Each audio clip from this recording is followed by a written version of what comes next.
சென்னை வந்ததுக்கப்புறம் ஒரு அந்த அப்போதான் இண்டஸ்ட்ரி பற்றி ஐடி இண்டஸ்ட்ரி பற்றி ஒரு புரிதல் வந்தது. ஓகே. சின்ன வயசில் வந்து அரசு பள்ளியில். அதில் எந்த வருஷம்? அது 96. 96. ஓகே. அப்போ தான் ஐடி பெருசாக வர ஆரம்பிக்குதுங்க. அப்போ தான் போயிட்டு கே ப்ராப்ளம்லாம் வந்து அப்போ தான் வளர ஆரம்பிச்சு. அப்போ தான் அந்த டைடல் பார்க் வருதா? டைடல் பார்க் வந்து 98 வருது. நான் ஒரு ஆக்டிவான ஒரு ஐடி பாலிசி தான் கொண்டு வராங்க. அப்போ 97 தான் கலைஞர் கொண்டு வந்தார். 2001 வந்து செப்டம்பர் 11 அட்டாக் நடந்தப்ப அந்த எக்கனாமிக் ரிசெஷன் வந்தப்ப வேலை போயிடுச்சு.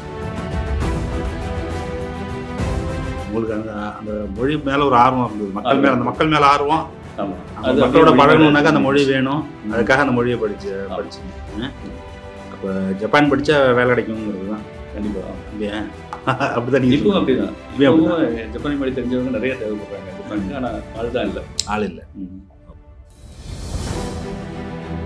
குறைந்த விலை நிறைந்த தரம், தங்கள் தேவைகள் அனைத்தும் ஒரே இடத்தில். ஜெயச்சந்திரன். மக்களுக்கு நம்மளால என்ன செய்ய முடியுமோ யோசிக்கனா, மார்க்கெட்லயே கம்மி சேதாரத்துல இன்னும் 1% தள்ளுபடி கொடுப்போம். ஓகே, கேரட்டுக்கு 5000 தள்ளுபடி கொடுப்போம். தள்ளுபடி திருவிழா. கோயில்கள் போறதுக்கு காரணம் கோயில் மட்டும் தான் சர்வே ஆயிருக்கு. ஆமா, அரண்மனைகள்லாம் எதுவும் இல்லை. கோயில்கள் வழியாக வரலாறு தெரிஞ்சுக்கலாம். ஆமா. ஜப்பான் போனதுக்கப்புறம் நான் என்ன பண்ணேன், ஜப்பானிய வரலாறுல ஆர்வம் செலுத்த ஆரம்பித்தேன். ஓகே. அங்கே இருக்கிற பழமையான நினைவு சின்னங்களுக்கு போயிட்டு அதனோட பயணக்கட்டுரைகள் எழுதுறது, அந்த மாதிரி எல்லாம் எழுதிட்டு இருந்தேன். பெரியார் தேடலிருந்து ஆசிரியர் வந்து பெரியாரோட வாழ்க்கை வரலாறு வந்து ஜப்பானி மொழியில் மொழிபெயர்க்கணும் அப்படின்னு சொல்லிட்டு அங்கே டோக்கியோவில் வந்து அந்த செந்தில்குமார் இருக்காரு.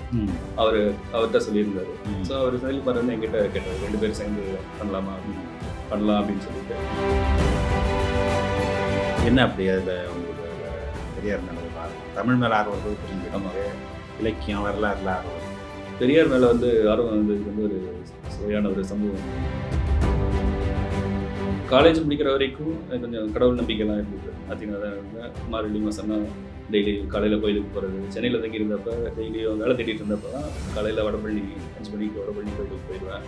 அந்த மாதிரிலாம் இருந்தேன். அதுக்கப்புறம் ஜப்பான் போனதுக்கப்புறம் வந்து ஒரு யோசனை, அங்கே போய் இப்போ நீங்கள் இத்தனை வருஷமாக இருக்கீங்களே, இப்போ இங்கே இருக்கக்கூடிய இந்த சோஷியல் இஷ்யூஸ்லாம் அங்கேயும் இருக்குமா? இருந்துச்சு. 2ஆம் உலகப் போரோட வரலாற்றையே நம்ம பார்த்தோம் அப்படின்னா, ஜப்பான் வந்து கொரில்லா போர் முறை தான் கை கொண்டு ரொம்ப மூர்க்கத்தனமாக தாக்குறது, கிடைச்ச அடிமைகளை வந்து ரொம்ப கொடுமைப்படுத்துறது, அந்த மாதிரிலாம் பண்ணிட்டு இருந்தாங்க. அவங்க வந்து நம்மளோட ஒர்ஸ்டான ஃபெடரல் கண்ட்ரியாக தான் இருந்தாங்க. ஆமாம். அப்போ வந்து இங்கே நம்ம இதில் 4 வர்ணம் ஜாதி இருக்கிற மாதிரி அங்கேயும் 4 அடுக்குகள். தாழ்த்தப்பட்டவர்கள் அப்படிங்கிற ஒரு இதுக்கு வந்து அந்த கம்யூனிட்டி வந்து புரோக்குமின் அப்படின்னு சொல்லுவாங்க. ஆனால் அரசாங்கம் வந்து இப்போ அந்த வார்த்தையை தடை பண்ணிடுச்சு. நீங்கள் போனதுக்கு அப்புறம் நீங்கள் இங்கே பார்க்கக்கூடிய மாறுதல்கள் என்ன பார்க்குறீங்க? நிறைய புதிய நிறுவனங்கள். இந்த சென்னையை எடுத்துட்டோம்னா சென்னையை வந்து நல்லா நிறைய மாறிட்டு வருது. சமூக மாற்றங்களும் கொஞ்சம் தெரியுது. அதாவது முன்னாடி வந்து ஜாதியை வந்து வெளிப்படையாக வந்து நீங்கள் என்ன ஆடுக அப்படின்லாம் கேட்டுட்டு இருப்பாங்க. இப்போ அதை அப்படி கேட்குறதுல செல்ஃப் ரெஸ்பெக்ட்னா என்னன்னு கேட்குறீங்களா? நான் ஒரு வரைக்கு தாழ மாட்டேன், நான் தாழ்த்தக்கூடாது. அவ்வளோதான். மின்னம்பலம் நேயர்களுக்கு வணக்கம். வாங்க பேசலாம் நிகழ்ச்சிக்கு இன்றைக்கு என்னோட கலந்துரையாடுவதற்கு ஜப்பானிலிருந்து நண்பர் கமலக்கண்ணன் அவர்கள் வந்திருக்கிறார். அவர் வந்து அங்கே இருக்கக்கூடிய கேப் ஜெமினி ஜப்பான் லிமிடெட் அதனுடைய டெலிவரி ஹெட், ஏஷியா பசிபிக் ரீஜனுக்கு டெலிவரி ஹெட்டாக பணிபுரிஞ்சிருக்கார். இப்போ இந்த நம்ம அயலக தமிழர் தினம் வந்ததில் அதை ஒட்டி இன்னும் பல வேலைகள் அவருக்கு அதற்காக சென்னைக்கு வந்திருந்தார். அதில் வந்து உங்கள் சார்பில் அவரோட கலந்துரையாடலாம் அப்படிங்கிறதுக்காக வர சொல்லியிருந்தேன். இன்றைக்கி அவர் இருக்கும் டைட்டான வேலையில் இன்றைக்கி மதியானம் கூட ஏதோ சென்னை பல்கலைக்கழகத்தில் ஒரு சொற்பொழிவு நிகழ்த்திட்டு இப்போ வந்திருக்கிறார் நம்மளோட கலந்துரையாடலுக்கு. உங்கள் அனைவரின் சார்பாகவும் அவருக்கு வணக்கம் சொல்லி இந்த நிகழ்ச்சிக்காக போகலாம். வணக்கம்.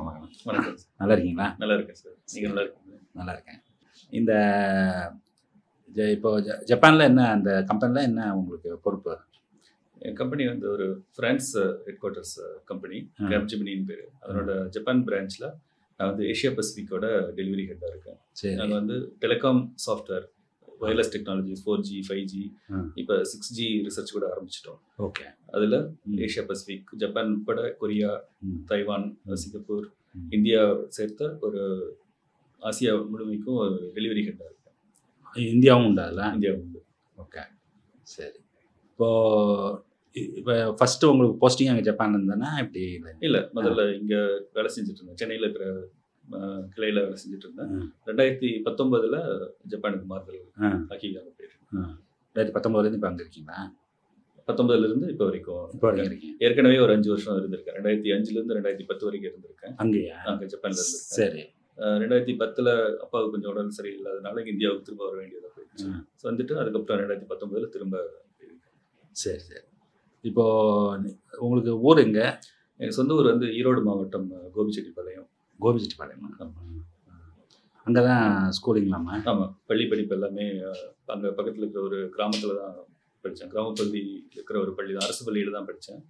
12ஆம் வகுப்பு வரைக்கும் தமிழ் வழி கல்வி தான் முடிச்சுட்டு அதுக்கப்புறம் கல்லூரி வந்து சேலத்தில் இருக்கிற வைசியா கல்லூரியில் computer science, BSc computer science படிச்சுட்டு அதுக்கப்புறம் வேலைக்கு வந்தாச்சு. வந்துட்டு அதுக்கப்புறம் பிஎஸ்சி முடிச்சோடனே வேலைக்கு வந்துட்டீங்களா? பிஎஸ்சி முடிச்சோடனே வேலைக்கு வந்துட்டேன். அப்படியா? ரொம்ப இது ஒரு ஆச்சரியமான இது இல்லை? ஆமாம், எனக்கு வந்து பிஎஸ்சி முடித்த உடனே எம்சிஏ சேர்றதுக்காக முயற்சி பண்ணினேன். நான் விரும்பின கல்லூரியில் கிடைக்கல எம்சிஏ. அதனால் ஒரு வருஷம் தள்ளி போய் அதில் ஏதாவது கம்ப்யூட்டர் கோர்ஸ் ஏதாவது பண்ணலாம் அப்படின்ட்டு சென்னைக்கு வந்தேன். அதுக்கு வந்து மாமா ஒருத்தர் வந்து ஹெல்ப் பண்ணார். நான் வந்து 12ஆம் வரைக்கும் தமிழ் வழியில் படிச்சுட்டு என்னோட மதிப்பெண்களுக்கு 12ஆம் வகுப்புல ரொம்ப குறைவான மதிப்பெண்கள் தான். அப்படியா? ஆமாம், அதில் வந்து கம்ப்யூட்டர் சயின்ஸ் கிடைக்கிறது வந்து வாய்ப்பே இல்லை. எங்கள் சித்தப்பாவும் எங்கள் மாமாவும் ஹெல்ப் பண்ணி ஒரு சீட் வாங்கி கொடுத்தாங்க, கம்ப்யூட்டர் சயின்ஸ் சீட்டு. ஆனால் அதுக்கப்புறம் பிக்கப் பண்ணி என்னோட படிப்போட முக்கியத்துவத்தை உணர்ந்து படித்தாதான் வாழ்க்கை அப்படிங்கிறத உணர்ந்து நல்லா படித்து பிஎஸ்சியில் வந்து 85% எடுத்து பாஸ் பண்ணேன். ஆனால் வந்து எம்சிஏ சேரப்போ வந்து நான் விரும்பின காலேஜ் பிஎஸ்ஜியில் கோயம்புத்தூரில் சேரணும்னு நினச்சேன். அதில் கிடைக்கல. அதனால வேற எங்கேயுமே நான் அப்ளை பண்ணல, அங்கே மட்டும் தான் அப்ளை பண்ணியிருந்தேன். அங்கே அந்த மாதிரி அது மேலே ஒரு கிரேஸ் இருந்தது. அப்போ ஸோ கிடைக்காதனால ஒரு வருஷம் வீணாயிருச்சு. அப்போது என் மாமா தான் வந்து சரி ஒரு வருஷம் வீணாக்காத, சென்னையில் போய் ஏதாவது ஒரு கம்ப்யூட்டர் கோர்ஸ் மாதிரி படி அப்படின்னு சொல்லி ஆரம்பித்தாங்க. சென்னை வந்ததுக்கப்புறம் ஒரு அப்போதான் இண்டஸ்ட்ரி பற்றி, ஐடி இண்டஸ்ட்ரி பற்றி ஒரு புரிதல் வந்தது. ஓகே. சின்ன வயசில் வந்து அரசு பள்ளியில். அதில் எந்த வருஷம்? அது 96. 96. ஓகே. அப்போ தான் ஐடி பெருசாக வர ஆரம்பிக்குதுங்க. அப்போ தான் Y2K ப்ராப்ளம்லாம் வந்து அப்போ தான் வளர ஆரம்பிச்சு. அப்போ தான் அந்த டைடல் பார்க் வருதா? டைடல் பார்க் வந்து 98 வருது. நான் ஒரு ஆக்டிவான ஒரு ஐடி பாலிசி அப்போ தான் கொண்டு வராங்க. அப்போ 97 தான் கலைஞர் கொண்டு வந்தார். நான் வந்து 96 பிஎஸ்சி முடிச்சுட்டு சென்னை வந்து அப்போ வேலை தேடினேன். அதுக்கப்புறம் அது வரைக்கும் வந்து அப்போல்லாம் வந்து இவ்வளோ இந்த சென்னையில் இந்த ஐடி லேண்ட்ஸ்கேப் ரொம்ப கம்மி, ரொம்ப குறைவு. ரொம்ப சில கம்பெனி ராம்கோ சிஸ்டம்ஸ் இருந்துச்சு, டிபிஎஸ்எஸ் ஒரு கம்பெனி இருந்துச்சு, DB Dun and Bradstreet Satyam software அப்படின்னு ஒரு கம்பெனி. ஓகே. பின்னாடி அது 97 அது 3ஆ பிரிஞ்சு டன் அண்ட் பிராக்டிஸ் ஒரு கம்பெனி, சத்யம் சாஃப்ட்வேர் ஒரு கம்பெனி, காக்னிசன்ட் ஒரு கம்பெனி, 3ஆ பிரிஞ்சு. 3க்கும் பேரண்ட் அதுதானே? ஆமாம். ஓஹோ, ஓகே. ஸோ அப்புறம் டிஎஸ்ஆர்சி டேட்டா சாஃப்ட்வேர் ரிசர்ச் சென்டர் ஒன்று இருக்கும் ஒயிட்ஸ் ரோட்டில். ஸோ இந்த மாதிரி ரொம்ப சில கம்பெனிஸ் தான், ஃபியூச்சர் சாஃப்ட்வேர்னு ஒன்று இருக்கும். ஸோ அந்த மாதிரி சில கம்பெனிஸில் இன்டர்வியூ அட்டன் பண்ணி பார்த்தேன். நான் வந்து 12ஆம் வரைக்கும் தமிழில் படித்ததுனால ஆங்கில புலமை அவ்வளோவா இல்லை. ஆங்கிலம் பேச முடியாது, இங்கிலீஷ் ஃப்ளூயண்ட்டாக பேச முடியாது. பேசுறது புரிஞ்சிக்க முடியும், ஆனால் பேச முடியாது. அதனாலேயே வந்து எனக்கு வேலைகள் கிடைக்காம போச்சு. இன்னொன்று, அந்த காலகட்டத்தில் பிஇ எம்சிஏ படித்தவங்க நிறைய பேர் வெளியே வர ஆரம்பிச்சிட்டாங்க. அதனால எல்லா கம்பெனியும் எனக்கு பிஇ படித்தவங்க தான் வேணும், எம்சிஏ படித்தவங்க தான் வேணும் அப்படின்னு சொல்லிட்டு பிஎஸ்சி படித்தவங்களுக்கு வாய்ப்புகள் அவ்வளோவா கிடைக்கல. ஸோ அதனால நான் என்ன பண்ணேன், திரும்ப ஊருக்கே போயிட்டு ஒரு கம்ப்யூட்டர் சென்டரில் ஃபேக்கல்ட்டியாக ஜாயின் பண்ணேன். அப்படியா? ஆமாம். மாதம் 2000 ரூபா சம்பளம். கோபிச்செட்டிப்பாளையத்துலையா? ஈரோட்டில் என்ன கம்ப்யூட்டர் சொல்லி தருவீங்களா? ஆமாம், ஜாவா ப்ரோக்ராமிங் சொல்லி கொடுத்துட்டு இருந்தேன். சரி. மைக்ரோசிப் அப்படின்னு ஒரு கம்பெனி பேர். ஸோ அதில் சொல்லி கொடுத்துட்டு இருந்தப்ப சேலத்தில் வந்து ஒரு ஐடி கம்பெனி இருக்குது, அவங்க வந்து சின்ன சின்ன சாஃப்ட்வேர்லாம் பண்ணி கொடுத்துட்ருக்காங்க அப்படின்னு சொல்லி கேள்விப்பட்டு அங்கே அப்ளை பண்ணேன். லேட்டாக நான் அப்ளை பண்ண நேரம் அங்கே வந்து ஜாவா ப்ரோக்ராமர்ஸ் தேவைப்பட்டாங்க. நான் சென்னையில் கோர்ஸ் பண்ணப்பவே நான் ஜாவா படிச்சிருந்தேன். சென்னையில் தான் வேலை கிடைக்கல. சரி, அப்புறம் அங்கே அப்ளை பண்ணி பார்த்தேன், சேலத்தில் அப்ளை பண்ணேன். அங்கே ஒரு சில இன்டர்வியூ வர சொல்லி ப்ரோக்ராம்லாம் எழுதி காட்ட சொன்னாங்க. எழுதி காட்டினா எல்லாமே கரெக்டாக இருக்குன்னு சொல்லிட்டு வேலைக்கு வந்து ஜாயின் பண்ணிக்கன்னு சொல்லிட்டாங்க. 98 ஜனவரியில் வேலைக்கு செஞ்சுட்டேன். சேர்ந்துட்டு என்னோட நேரமாக என்னன்னு தெரியல, அந்த டைம் வந்து ஜப்பானுக்கு வந்து அந்த சேலத்தில் இருக்கிற கம்பெனி வந்து ஒரு சாஃப்ட்வேர் பண்ணி கொடுத்துட்டு இருந்தாங்க. அந்த ஓனர் வந்து ஜப்பானில் ஒரு 8 வருஷம் ஒர்க் பண்ணிட்டு சொந்த ஊருக்கு வந்து அவுட் சோர்சிங் எடுத்து சாஃப்ட்வேர் டெவலப்மெண்ட் பண்ணிட்டு இருந்தாரு. ஓகே. ஸோ அதில் வந்து ஒரு 3 மாதம் ஜப்பானுக்கு அனுப்பிச்சிருந்தாங்க 98 ஆன்சைட்டுக்கு. ஸோ அப்போ வந்து ஜப்பான் வந்து ரொம்ப பிடிச்சி போச்சு. ஃபர்ஸ்ட் முதல்ல ஆன்சைட் ட்ரிப்பு, முதல் ஃபாரின் கண்ட்ரி, அது தனியாக இருந்தேன். இது எதுவுமே வந்து நான் அங்கே ஜப்பானில் ஃபீல் பண்ணல. ஏன்னா மக்கள் வந்து ரொம்ப நல்லா பழகினாங்க, ரொம்ப ஃப்ரெண்ட்லியாக இருந்தாங்க, ஹெல்பிங் டெண்டன்சி அவங்களுக்கு. அதனால எனக்கு 3 மாதம் போனதே தெரியல. திரும்ப வந்து இங்கே சேலத்தில் வேலை செஞ்சுட்டு இருந்தேன். அதுக்கப்புறம் 99 வந்து ஒரு யூஎஸ் ஆஃபர் கிடைச்சிது. அப்போ வந்து ஒரு கரஸ்பாண்டன்ஸில் வந்து பிஜிடிசிஏ கோர்ஸ் பண்ணி வச்சுருந்தேன். ஸோ யூஎஸ்க்கு வந்து H1B அது மூலமாக போயிட்டோம். H1Bக்கெலாம் 4 வருஷம் டிகிரி கேட்பாங்க. ஸோ பிஎஸ்சி கம்ப்யூட்டர் சயின்ஸ் 3 வருஷம், பிஜிடிசிஏ 1 வருஷம்னு சொல்லி 4 வருஷத்தை டிகிரியை காட்டி H1B விசா அப்ளை பண்ணோம். அப்ரூவ் ஆயிடுச்சு. ஆகிட்டு 2000 பிப்ரவரியில் யூஎஸ் போயிட்டேன். அப்படியே போயிட்டு அங்கே சான் பிரான்சிஸ்கோ ஏரியாவில் 2 வருஷம் இருந்தேன். எஸ்எஃப்ஓல தான் இருந்தீங்களா? சனிவேலில் ஓகே. 2001. அப்புறம் 2001 வந்து செப்டம்பர் 11 அட்டாக் நடந்தப்ப அந்த எக்கனாமிக் ரிசெஷன் வந்தப்ப வேலை போயிடுச்சு. அதுக்கப்புறம் ஒரு 2 மாதம் அங்கேயே தங்கி வேற வேலை தேடி பார்த்தேன். கையில் இருந்த காசெல்லாம் கிடைச்சிச்சு. சரி, அதனால திரும்ப ஊருக்கே வந்துட்டேன். திரும்ப ஊருக்கு வந்துட்டு இங்கே தேடுனா அதனோட கேஸ்கேடிங் எஃபெக்ட் இங்கேயும் ஜாப் மார்க்கெட் வந்து ரொம்ப டல்லாக இருந்துச்சு. அதனால அப்பவும் வேலை கிடைக்கல. 6 மாதம் வேலை இல்லாமல் இருந்தேன். 2002 பிப்ரவரி வரைக்கும் வேலை இல்லை. ஸோ அப்போ தான் யோசித்தேன், இப்போ வந்து ஒரு ரிசெஷன்னால வேலை இல்லாமல் போச்சு, திரும்ப அடுத்த வேலையும் வாங்க முடியல. காரணம் என்னன்னா, என்னோட அதே ஸ்கில் செட் இருக்கிறவங்க நிறைய பேர் இருக்காங்க. ஒரே வேலைக்கு நிறைய பேர் போட்டி போடும்போது வேலை வாய்ப்புகளும் குறைவு, போட்டியிடுறவங்க அதிகம் போது ஏதாவது ஒரு யூனிக் ஸ்கில் செட்டை வளர்த்துக்கணும் அப்படின்னு நினைச்சேன். சரி, அடுத்து வேற எந்த ஃபாரின் கண்ட்ரி போகலாம் அப்படின்னு யோசிச்சப்ப ஜப்பான், யூஎஸோட ஜப்பானுக்கு போகலாம் அப்படின்னு முடிவு பண்ணி இப்போதான் ஜப்பானிய மொழி கற்றுக்க ஆரம்பித்தேன். 2002. அப்படியா? எப்படி கற்றுக்கிட்டீங்க? இங்கே சென்னையில் ஒரு இன்ஸ்டியூட் இருக்கு, செமஞ்சேரியில் வந்து இன்ஸ்டியூட் ஆஃப் ஏஷியன் ஸ்டடீஸ். ஆமாம், இன்ஸ்டியூட் ஆஃப் ஏஷியன் ஸ்டடீஸ் ஒன்று இருக்கும். அவங்க வந்து ஒரு புத்தகம் ஒன்று பப்ளிஷ் பண்ணியிருந்தாங்க, தமிழ் மூலமாக ஜப்பானிய மொழி கற்றுக்கிறதுக்கு. அப்போ 96 இருந்தது.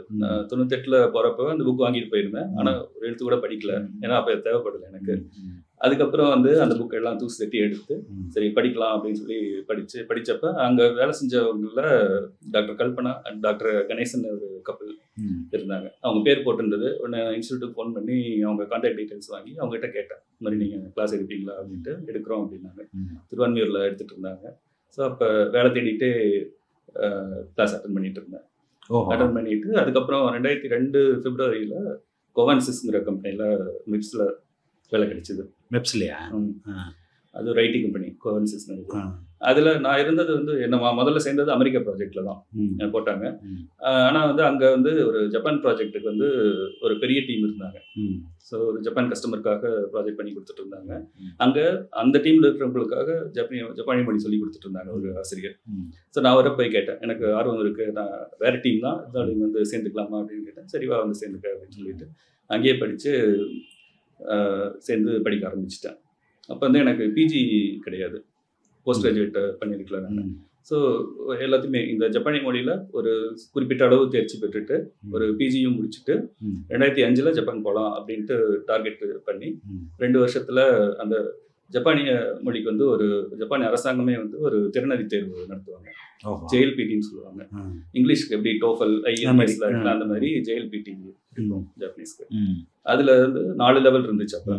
ஸோ அதில் 2 லெவல் பாஸ் பண்ணிட்டேன், பாதி பாஸ் பண்ணிவிட்டு கரெக்டாக அதில் கரஸ்பாண்டன்ஸில் ஒரு டிகிரி பண்ணினேன், எம்பிஏ பண்ணினேன். எனக்கு கொஞ்சம் சைக்காலஜியில் கொஞ்சம் இன்ட்ரெஸ்ட் உண்டு. ஸோ அதனால் மும்பையில் வந்து ஒரு இன்ஸ்டியூட் வந்து ஒரு டியூவல் டிகிரி ஆஃபர் பண்ணாங்க, MBA software systems plus MS இன் சைக்கோதெரப்பி. அந்த மாதிரி என்ன காம்பினேஷன்? ஸோ அது வந்து அந்த பேரே வந்து institute of psychotherapy and management studies தான் அந்த இன்ஸ்டியூட் பேர். நம்ம தமிழ்நாடு தான் ஒருத்தர் டாக்டர் பரமேஸ்வரன் அப்படின்னு சொல்லிட்டு ஒருத்தர் தான் பண்ணிட்டு இருந்தாரு. சரி. ஸோ அதில் சேர்ந்து கரஸ்பாண்டன்ஸில் பண்ணி டியூவல் டிகிரி 2 எம்எஸ் எம்பிஏ ரெண்டுமே வந்து 2005 முடிச்சுட்டு அதுக்கப்புறம் வேலை தேட ஆரம்பிச்சு நான் இருந்த கம்பெனிலேயே கேட்டேன், இது மாதிரி எனக்கு ஜப்பான் போகணும்னு விருப்பம், என்னோட கோல், நீங்கள் அந்த ஜப்பானில் இருக்கிற பிரான்ச்சுக்கு ட்ரான்ஸ்ஃபர் பண்ண முடியுமா அப்படின்னு கேட்டேன். அப்போ அங்கே எதுவும் எங்களுக்கு வேகன்சி எதுவும் இல்லை, அதனால் அனுப்ப முடியாது அப்படின்ட்டாங்க. சரி, நான் வெளியே வேலை தேடி அந்த கம்பெனியில் ரிசைன் பண்ணிட்டு பெங்களூரில் இருக்கிற ஒரு கம்பெனி மூலமாக ஜப்பான் போயிட்டேன். என்ன ஜப்பானே போய் தீரணும்னு எப்படி அது முடிவு பண்ணீங்க? அது என்னமோ முதல் டைம், ஏன்னா முதல் வெளிநாடு அப்படிங்கிறதுனால ஒரு ஈர்ப்பு வந்துருச்சு. இன்னொன்று அங்கே இருக்கிற மக்கள் பழகிற விதம் எல்லாமே பிடிச்சிருந்தது. அமெரிக்காவை விட அது கொஞ்சம் ரொம்ப கம்ஃபர்டபுளாக இருக்கிற மாதிரி இருந்துச்சு எனக்கு. அதனால் அங்கே போகணும் அப்படின்னா. இன்னொன்று யூனிக் ஸ்கில் செட். அமெரிக்கானா இப்போ வேறு எதுவும் ஐடி ஸ்கில் மட்டும் இருந்தால் போதும், போயிடலாம். அது வந்து ஹையர் அண்ட் ஃபயர் பாலிசி தான். இன்னைக்கு எடுப்பாங்க, 2 நாள் கழிச்சு வேணான்னா போக சொல்லிடுவாங்க. ஆனால் ஜப்பானில் வந்து அப்படி இல்லை, ஜாப் செக்யூரிட்டி இருக்குது. அங்கே எப்படின்னா பெரும்பாலும் 98-99% மக்கள் வந்து எம்ப்ளாயீஸ் வந்து காலேஜில் முடிச்சுட்டு ஃப்ரெஷ் கிராஜுவேட்டாக ஒரு கம்பெனியில் ஜாயின் பண்ணாங்கன்னா கடைசியில் ரிட்டையர் ஆகி அதில் வருவாங்க. ஸோ அது மாதிரி தான் இருக்கும் அவங்க கல்ச்சர் அது. ஆமாம். ஸோ ஏற்கனவே ஒரு தடவை லே ஆஃப்னால வந்து போயிருந்ததுனால அந்த இதுதான் அந்த பெஸ்ட்டு. அது எல்லாமே ஒரு யூனிக் ஸ்கில் செட்டும் வந்துடுது நமக்கு. ஸோ அமெரிக்காங்கிறது யார் வேணாலும் போகலாம், ஜப்பானுக்கு வந்து எல்லாருனாலையும் போயிட முடியாது அப்படிங்கிற ஒரு தாட்டு இருந்துச்சு. ஸோ இது வந்து ஒரு மொழி கற்றுக்கிறதுனால, ஜப்பானி மொழி கற்றுக்கிறதுனால அடுத்து வந்த ரிசெஷன்லாம் ஹேண்டில் பண்ண முடியும் அப்படிங்கிற ஒரு கான்ஃபிடென்ஸ் வந்துச்சு. அது வந்து எனக்கு 2008 வந்து 2007 வந்து அது நான் பெங்களூர்லேருந்து போன கம்பெனியில் வந்து ப்ராஜெக்ட் முடிஞ்சிச்சு, திரும்ப இந்தியா போங்க அப்படின்னு சொன்னாங்க. எனக்கு வந்து நான் இந்தியா போக விருப்பம், நான் ஜப்பானில் தான் தொடர்ந்து இருக்கணும். அதனால் நீங்கள் இங்கே ப்ராஜெக்ட் இல்லைன்னா நான் ரிசைன் பண்ணிவிட்டு வேறு கம்பெனியில் சேர்ந்துக்கிறேன்னு சொல்லிட்டு ரிசைன் பண்ண உடனே வேறு வேலை கிடச்சிது. அங்கே மொழியினால தான் அது கிடச்சிது. மொழியினால தான் அது கிடைச்சது. அதுக்கப்புறம் 2010 திரும்ப வந்துட்டேன். இங்கே சென்னை வந்துட்டு சென்னையில் வேலை தேடினப்பவும் ரெனால்ட் நிசான் இருக்குல்ல வர இடத்துல அங்கே கிடைச்சிது. அதுவும் ஜப்பானி மொழியினால தான் கிடைச்சிது. உடனே வேலை கிடைச்சிருச்சு. அதுக்கப்புறம் 2014 வந்து அப்போ ரெனால்ட் நிசான்லேருந்து என்இசின்னு ஒரு கம்பெனிக்கு மாறிட்டேன். அது போகிறதுக்கு ரொம்ப தூரமாக இருந்தது, அதனால் லோக்கலாக பார்க்கலாம் அப்படின்ட்டு கிண்டியில் இருந்துச்சு அந்த கம்பெனி. ஸோ அதில் சேர்ந்ததுக்கப்புறம் அதில் நல்லா இன்னும் கொஞ்சம் ஜப்பானிய மொழி வந்து இம்ப்ரூவ் பண்ணிக்க முடிஞ்சுது. அது ஜப்பானிய நிறுவனம்ங்கிறதுனால அது பண்ணிட்டு அங்கேயும் வந்து 2014 காஸ்ட் கட்டிங்லாம் பண்ணுறோம் அப்படின்னு சொல்லிட்டு லே ஆஃப் ஆச்சு. அங்கே லே ஆஃப் ஆன உடனே லாங்குவேஜ் இருந்ததுனால உடனே அடுத்த கம்பெனியில் உடனே வேலை கிடைச்சிது. வித்தின் ஒரு 2-3 வீக்ஸ்லேயே வேலை கிடைச்சிருச்சு. ரொம்ப பெருசாக எதுவும் மெனக்கெடல. ஸோ இது மாதிரி மொழி வந்து எனக்கு through out the life help பண்ணியிருக்கு. இது வந்து நானாக படித்தது, ஐ மீன் குழந்தையிலேருந்து படித்தது இல்லை. ஒரு 3வது மொழியை வந்து வாழ்க்கையில் தேவைப்படுறப்ப நேரத்தில் படித்தாவே போதும், முன்னேறிடலாம் அப்படிங்கிறதுக்கு ஒரு உதாரணம்னு சொல்லலாம். உங்களுக்கு அந்த மொழி மேலே ஒரு ஆர்வம் இருந்தது, அந்த மக்கள் மேலே ஆர்வம். ஆமாம், அது மக்களோட பழகணுன்னாக்கா அந்த மொழி வேணும், அதுக்காக அந்த மொழியை படிச்சிங்க. சரி, அப்போ ஜப்பான் படித்தா வேலை கிடைக்குங்கிறது தான் கண்டிப்பாக. ஆமாம் இல்லையா? அப்படிதான் இப்பவும் அப்படிதான். இப்பவும் ஜப்பானி மொழி தெரிஞ்சவங்க நிறைய தேவைப்படுறாங்க ஜப்பானுக்கு, ஆனால் ஆள் இல்லை. ஓகே. அதனால தான் இப்போ வந்து தமிழ்நாட்டில் வந்து நிறைய இன்ஜினியரிங் காலேஜில் வந்து சொல்லி தந்துட்டு இருக்காங்க, லாங்குவேஜ் ஆரம்பிச்சிருக்காங்க. தமிழ்நாடு அரசே வந்து வகுப்பில் ஆரம்பிச்சிருக்காங்க, சென்னையில், கோவை, திருச்சியிலலாம். ஸோ அது மூலமாக நிறைய வேலை வாய்ப்புகள் உருவாகும் நம்ம இளைஞர்களுக்கு. இப்போ அது ஒன்று. இப்போ அன்னைக்கு கூட அந்த கியோட்டோ பல்கலைக்கழகத்துலேருந்து அவங்க வந்து இப்போ சக்குரான ஏதோ ஒரு ரிசர்ச் ப்ரோக்ராம் ஒன்று, ஆமாம், ஸ்காலர்ஷிப் ப்ரோக்ராம். இந்தியாவிலேருந்து 300 பேருக்கு வந்து அந்த ஸ்காலர்ஷிப் கொடுக்குறாங்க. அந்த டீம் வந்திருந்தாங்க, அவங்க பேசிகிட்டு இருந்தாங்க. அது தமிழ்நாடு அரசோட தொடர்ந்து பேசிகிட்டு இருக்காங்க. அது சீக்கிரமாக வந்து அதுக்குண்டான ஒரு புரிந்துணர்வு ஒப்பந்தம் போட்டு இப்போது பையனுங்க வந்து 1 வருஷம் அந்த ஸ்காலர்ஷிப் போய் படிக்கலாம் அப்படிங்கிற மாதிரி ஒரு திட்டம் இருக்குது. அதில் இப்போ ஏற்கனவே 30 கொடுத்துட்ருக்காங்க, பிறகு அதை 300 ஆக போகிறாங்களாம். 300 ஆக போகிறாங்க அப்படின்னு சொன்னாங்க. இப்போ அந்த ஒரு இப்போ எத்தனை வருஷம் ஆச்சு நீங்கள் அங்கே போய்? முதல்ல ஒரு 5 வருஷம், இப்போ ஒரு 5 வருஷம், மொத்தமாக 10 வருஷம். ஒரு பக்கம் வந்து இந்த இதுக்காக வந்து உங்களுக்கு இந்த கம்ப்யூட்டர் சயின்ஸ் அது வந்து ஒரு வாழ்வாதாரத்துக்காக, அது மொழியில் உங்களுக்கு இந்த மாதிரி ஒரு ஆர்வம். இப்போ இந்த தடவை வந்து இந்த உங்களுக்கு தெரிஞ்ச மொழியை வச்சு நீங்கள் என்ன பண்ணீங்க? அப்புறம் ஜாப்பனீஸ் மொழி தெரியுதுங்கிறதுனால இன்னைக்கு போய் அங்கே போய் இருந்தீங்க. அந்த மொழியை எதுக்கெல்லாம் என்னென்னலாம் இது பண்ணியிருக்கீங்க, ஒர்க் பண்ணியிருக்கீங்க? அதாவது எனக்கு வந்து சின்ன வயசுலேருந்தே தமிழ் இலக்கியத்துலேயும் வரலாற்றுலேயும் ஆர்வம் உண்டு.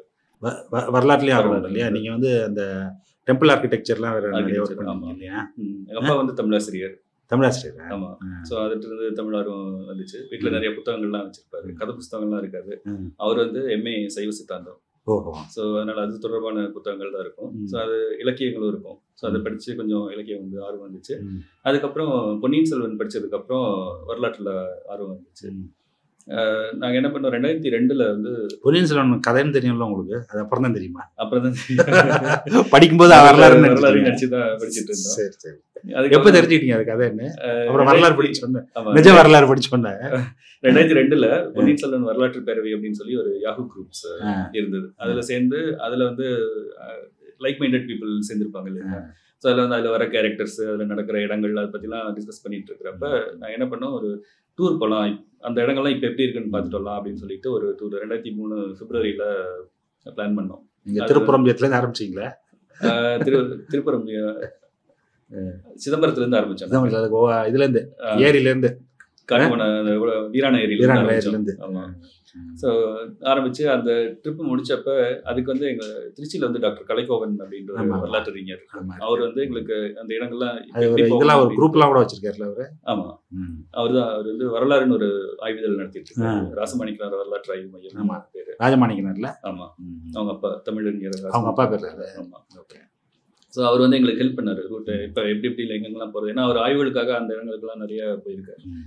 ஸோ அவர் ஹெல்ப் பண்ண உடனே நாங்கள் முடிச்சுட்டு வந்து அந்த ட்ரிப்போட விசிடி, அப்போல்லாம் வீடியோ சிடி தான், டிவிடிலாம் வரதுக்கு முன்னாடி 2003 விசிடி ரெடி பண்ணிட்டு அந்த குரூப்ல இருக்கிறவங்களுக்கு, அந்த ட்ரிப்புக்கு வர முடியாதவங்களுக்கு அதை ஷேர் பண்ணி அதை சேல் பண்ணோம். ஒரு டிவிடி இவ்வளோ வேலை, விசிடி இவ்வளோ வேலை அப்படின்னு சொல்லிட்டு அதில் கலெக்ட் ஆன அமௌண்ட்டை வந்து அவரோட கலைக்கவன் சாரோட சென்டருக்கு வந்து வெயிட் பண்ணலாம் அப்படின்னு சொல்லி பிளான் பண்ணி அவரை போய் சந்திச்சோம். அவர் சந்திச்சப்ப அவர் செஞ்சுட்டு இருக்கிற ஆய்வுகளை பற்றிலாம் சொன்னப்போ எங்களுக்கு ரொம்ப பிரமிப்பாயிருச்சு. அப்போதான் வந்து பொன்னியின் செல்வனை பற்றி நிறைய கேள்விகள் அவர்கிட்ட தான் கேள்விகள் கேட்டு எதெல்லாம் கற்பனை எதெல்லாம் உண்மை அப்படின்லாம் கேட்டு அப்போதான் அந்த ஷாக் ஆச்சு. அதுலேருந்து தெளிஞ்சு அப்புறம் அவர் கூட சேர்ந்து நாங்களும் ஆய்வுகள் பண்ணலாமா, கதையை விட நிஜ வரலாறு சுவாரஸ்யமா இருக்கு அப்படிங்கிறது புரிஞ்சு அவர் கூட நாங்களும் ஆய்வுக்கு வரலாமான்னு கேட்டப்ப அது சரி வாங்க அப்படின்னு சொல்லிட்டு ஆய்வு நுணுக்கங்கள் எல்லாம் சொல்லி கொடுத்தாரு. கல்வெட்டு எப்படி படிக்கிறது, ஒரு கட்டடக்கலை அமைப்பை வச்சு அந்த கோயில் வந்து எந்த காலத்தை சேர்ந்ததுன்னு எப்படி கண்டுபிடிக்கிறது, சிற்பக்கலையை எப்படி புரிஞ்சுக்கிறது, இதெல்லாம் எங்களுக்கு அவர் தான் சொல்லி கொடுத்தாரு. ஓகே. ஸோ அதுல இருந்து வரலாற்றுல ஆர்வம் வந்து நாங்க அவர்கிட்ட கத்துக்கிறது எல்லாத்தையும் கத்துக்கும் போதே பதிவு பண்ணலாம் அப்படின்ட்டு முடிவு பண்ணி, அதாவது எங்களுக்கு வந்து கலைக்கவன் சார் கிடைச்சாரு, மற்றவங்களுக்கு அந்த மாதிரி ஆர்வம் இருந்து கிடைக்காதவங்க இருப்பாங்க இல்லையா, அவங்களுக்கு பயன்படும் விதமா ஒரு பிளாக் மாதிரி பண்ணலாம் அப்படின்னு சொல்லிட்டு தான் வரலாறு.com ஆரம்பிச்சோம் 2004. நாங்கள் கத்துக்கிறது எல்லாத்தையும் அதுல கட்டுரைகளா எழுதிட்டு வந்தோம். அது நிறைய பேருக்கு இப்ப பயனுள்ளதா இருக்கு. இப்பதான் 20 வருஷம் முடிச்சு, போன ஆகஸ்ட் 15 20ஆம் ஆண்டு நிறைவு. 20 வருஷமா போயிட்டு இருக்கு. 20 வருஷமா போயிட்டு இருக்கு தமிழ்ல. அது என்ன, அது அந்த முகவரி என்ன? வரலாறு.com. RALAARU.com. அது போனாக்க மாசம் சில கட்டுரைகள் வரும். அதுல எவ்வளவு பேர் பார்ட்டிசிபேட் பண்றீங்க? ஆரம்பிச்சது வந்து நாங்கள் 5 பேர் சேர்ந்து ஆரம்பித்தோம். அதுக்கப்புறம் ஒரு இடையில ஒரு 10 வருஷம் 6 வருஷம் முன்னாடி சில நண்பர்கள் வந்து அவங்க வேற வேற துறைகளில் அவங்களுக்கு ஆர்வம் இருந்ததுனால இசைத்துறைக்கு ஒருத்தர் போயிட்டாரு, நாவல்கள் எழுதுறதுக்கு ஒருத்தர் போயிட்டாரு. அந்த மாதிரி போயிட்டு இப்போ 3 பேர் நடத்திட்டு இருக்கோம். ஓகே. நான் கும்பகோணத்தில் ஒரு கட்டுமான தொழிலதிபர் சீதாராமன், சென்னையில் கிருபா சங்கர்னு சொல்லிட்டு ஒரு டெக்னாலஜி பர்சன், நாங்கள் 3 பேர் சேர்ந்து இப்போ நடத்திட்டு இருக்கோம். சரி. ஸோ அதில் வந்து இருக்கிறப்ப ஜப்பான் போனதுக்கப்புறம் கோயில்களுக்கு ஆய்வுகளுக்காக போக முடியாது. அதனால ஒரே வழி இலக்கியம் தான். ஊருக்கு வரப்ப ஊருக்கு வரப்ப கோயில்களுக்கு போய் பார்த்துட்டு அதை பற்றி கட்டுரைகள் எழுதிட்டு இருந்தேன். அப்புறம் இலக்கியங்கள்ல பக்கம் கோயில்கள் போகிறதுக்கு காரணம் கோயில் மட்டும்தான் சர்வே ஆகிருக்கு. ஆமாம், அரண்மனைகள்லாம் எதுவும் இல்லை. கோயில்கள் வழியாக வரலாறு தெரிஞ்சுக்கலாம். ஆமாம், கலை வரலாறு, கோயில் கலை ஆய்வு. ஆமாம், அது வழியாக தான் நம்ம தெரிஞ்சுக்க முடியும். ஆமாம் இல்லையா? வேற எந்த எவிடன்ஸும் நம்மள்ட்ட இல்லை. அதை தாண்டி பார்த்தோம்னா செப்பேடுகள் இருக்கு, ஓலைச்சுவடிகள் இருக்கும். ஆனால் ஓலைச்சுவடிகள்ல என்ன பிரச்சனை அப்படின்னா அது காலந்தோறும் புதுப்பிச்சுட்டே இருக்கணும். அந்த ஓலைச்சுவடி மாதிரி எழுதும்போது மாற்றி எழுதிடுவாங்க. நம்ம அதில் இருக்கிற ஒரிஜினல் எவ்வளோ நம்மளால சொல்லவே முடியாது, தெரியாது. பிரிண்ட் கல்ச்சர் வந்ததுக்கு அப்புறமாவே அந்த பிரச்சனை இருக்கு. பிரிண்ட் கல்ச்சர் வரதுக்கு முன்னாடி எப்படி இருந்திருக்கும்? ஆமா இல்லையா? ஒவ்வொரு அந்த சுவடியோட ஆயுள் வந்து ஒரு 150-200 வருஷம் இருக்கும். ஸோ ஒவ்வொரு 200 வருஷம் 2000 வருஷத்துக்கு முன்னாடி வந்து அது 10 தடவை அதை கை மாறி இருப்பாங்க, மாற்றி எழுதியிருப்பாங்க. அப்போ அவங்க கைவண்ணத்தையும் காட்டியிருப்பாங்க அதில். ஆமா இருக்கும். ஸோ அதனால கல்வெட்டு வந்து ஆனால் அப்படியே இருக்கும். அதை வெட்டி வச்சா அதுவும் செப்பேடுகளும் அப்படியே இருக்கும். ஸோ இது மூலமா நம்ம வரலாற்றை தெரிஞ்சுக்க முடியும்.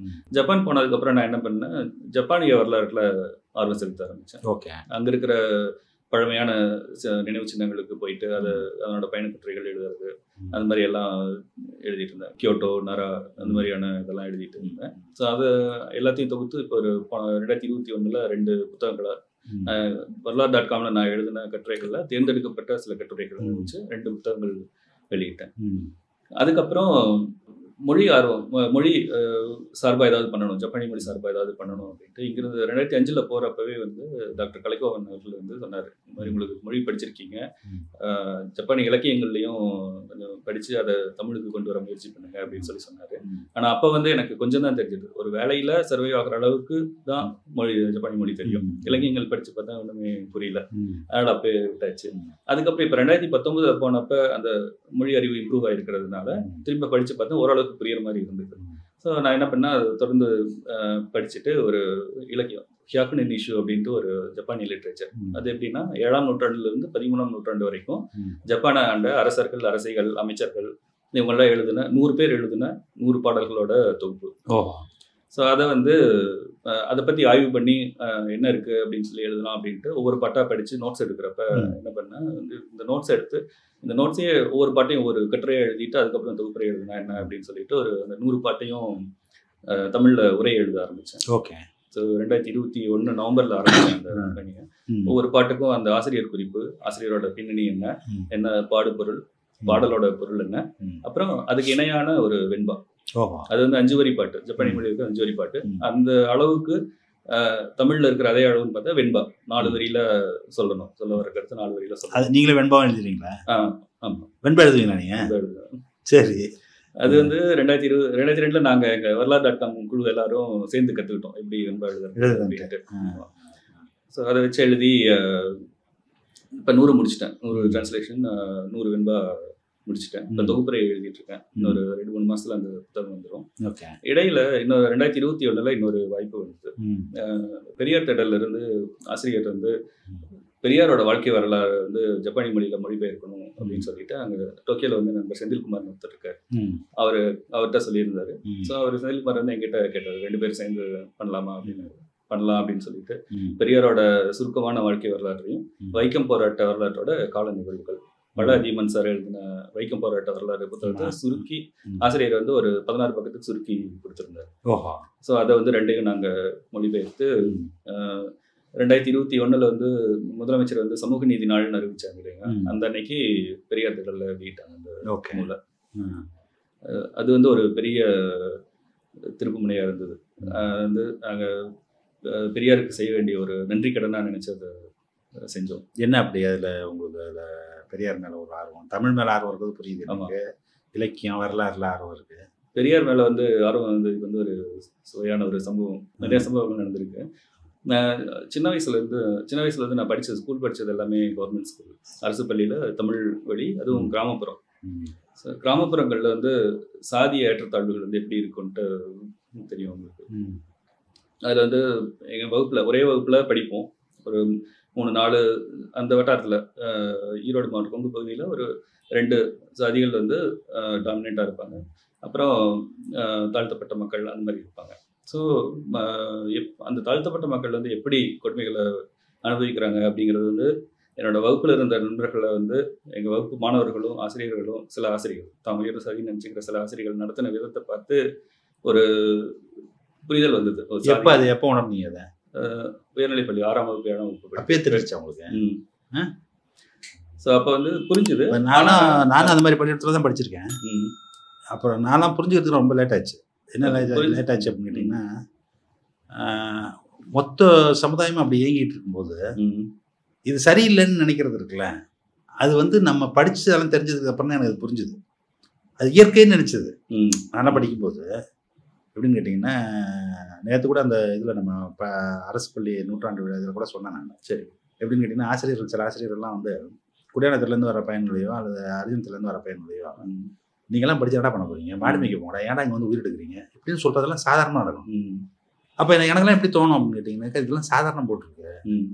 திட்டுறதே இப்போ எப்படின்னு கேட்டிங்கன்னா, திட்டுறது சரியில்லைங்கிறத உணர்றது எப்போ நீங்கள் உணர்வீங்க இல்லையா? புரிதல் வரும்போது தான் தெரியும். அப்போ ஒன்று இல்லாட்டி நமக்கு என்ன தெரியணும்னு கேட்டிங்கன்னா, அவன் வந்து நம்ம சுயமரியாதை சீன்றாங்கிறது உங்களுக்கு தெரியணும். அதை யாராவது உங்களுக்கு வந்து அதை இன்ஃபியூஸ் பண்ணாதானே இல்லாட்டி என்ன நினைப்பான்னு கேட்டிங்கன்னா, நம்ம அப்படி தான் திட்டு வாங்க போட்டிருக்கு, நம்ம அப்படி தான் திட்டு வாங்க போட்டிருக்கு, திட்ட பிறந்தவன் அவன் திட்டு வாங்க பிறந்தவன் அப்படி தானே நினைப்போம் இல்லையா?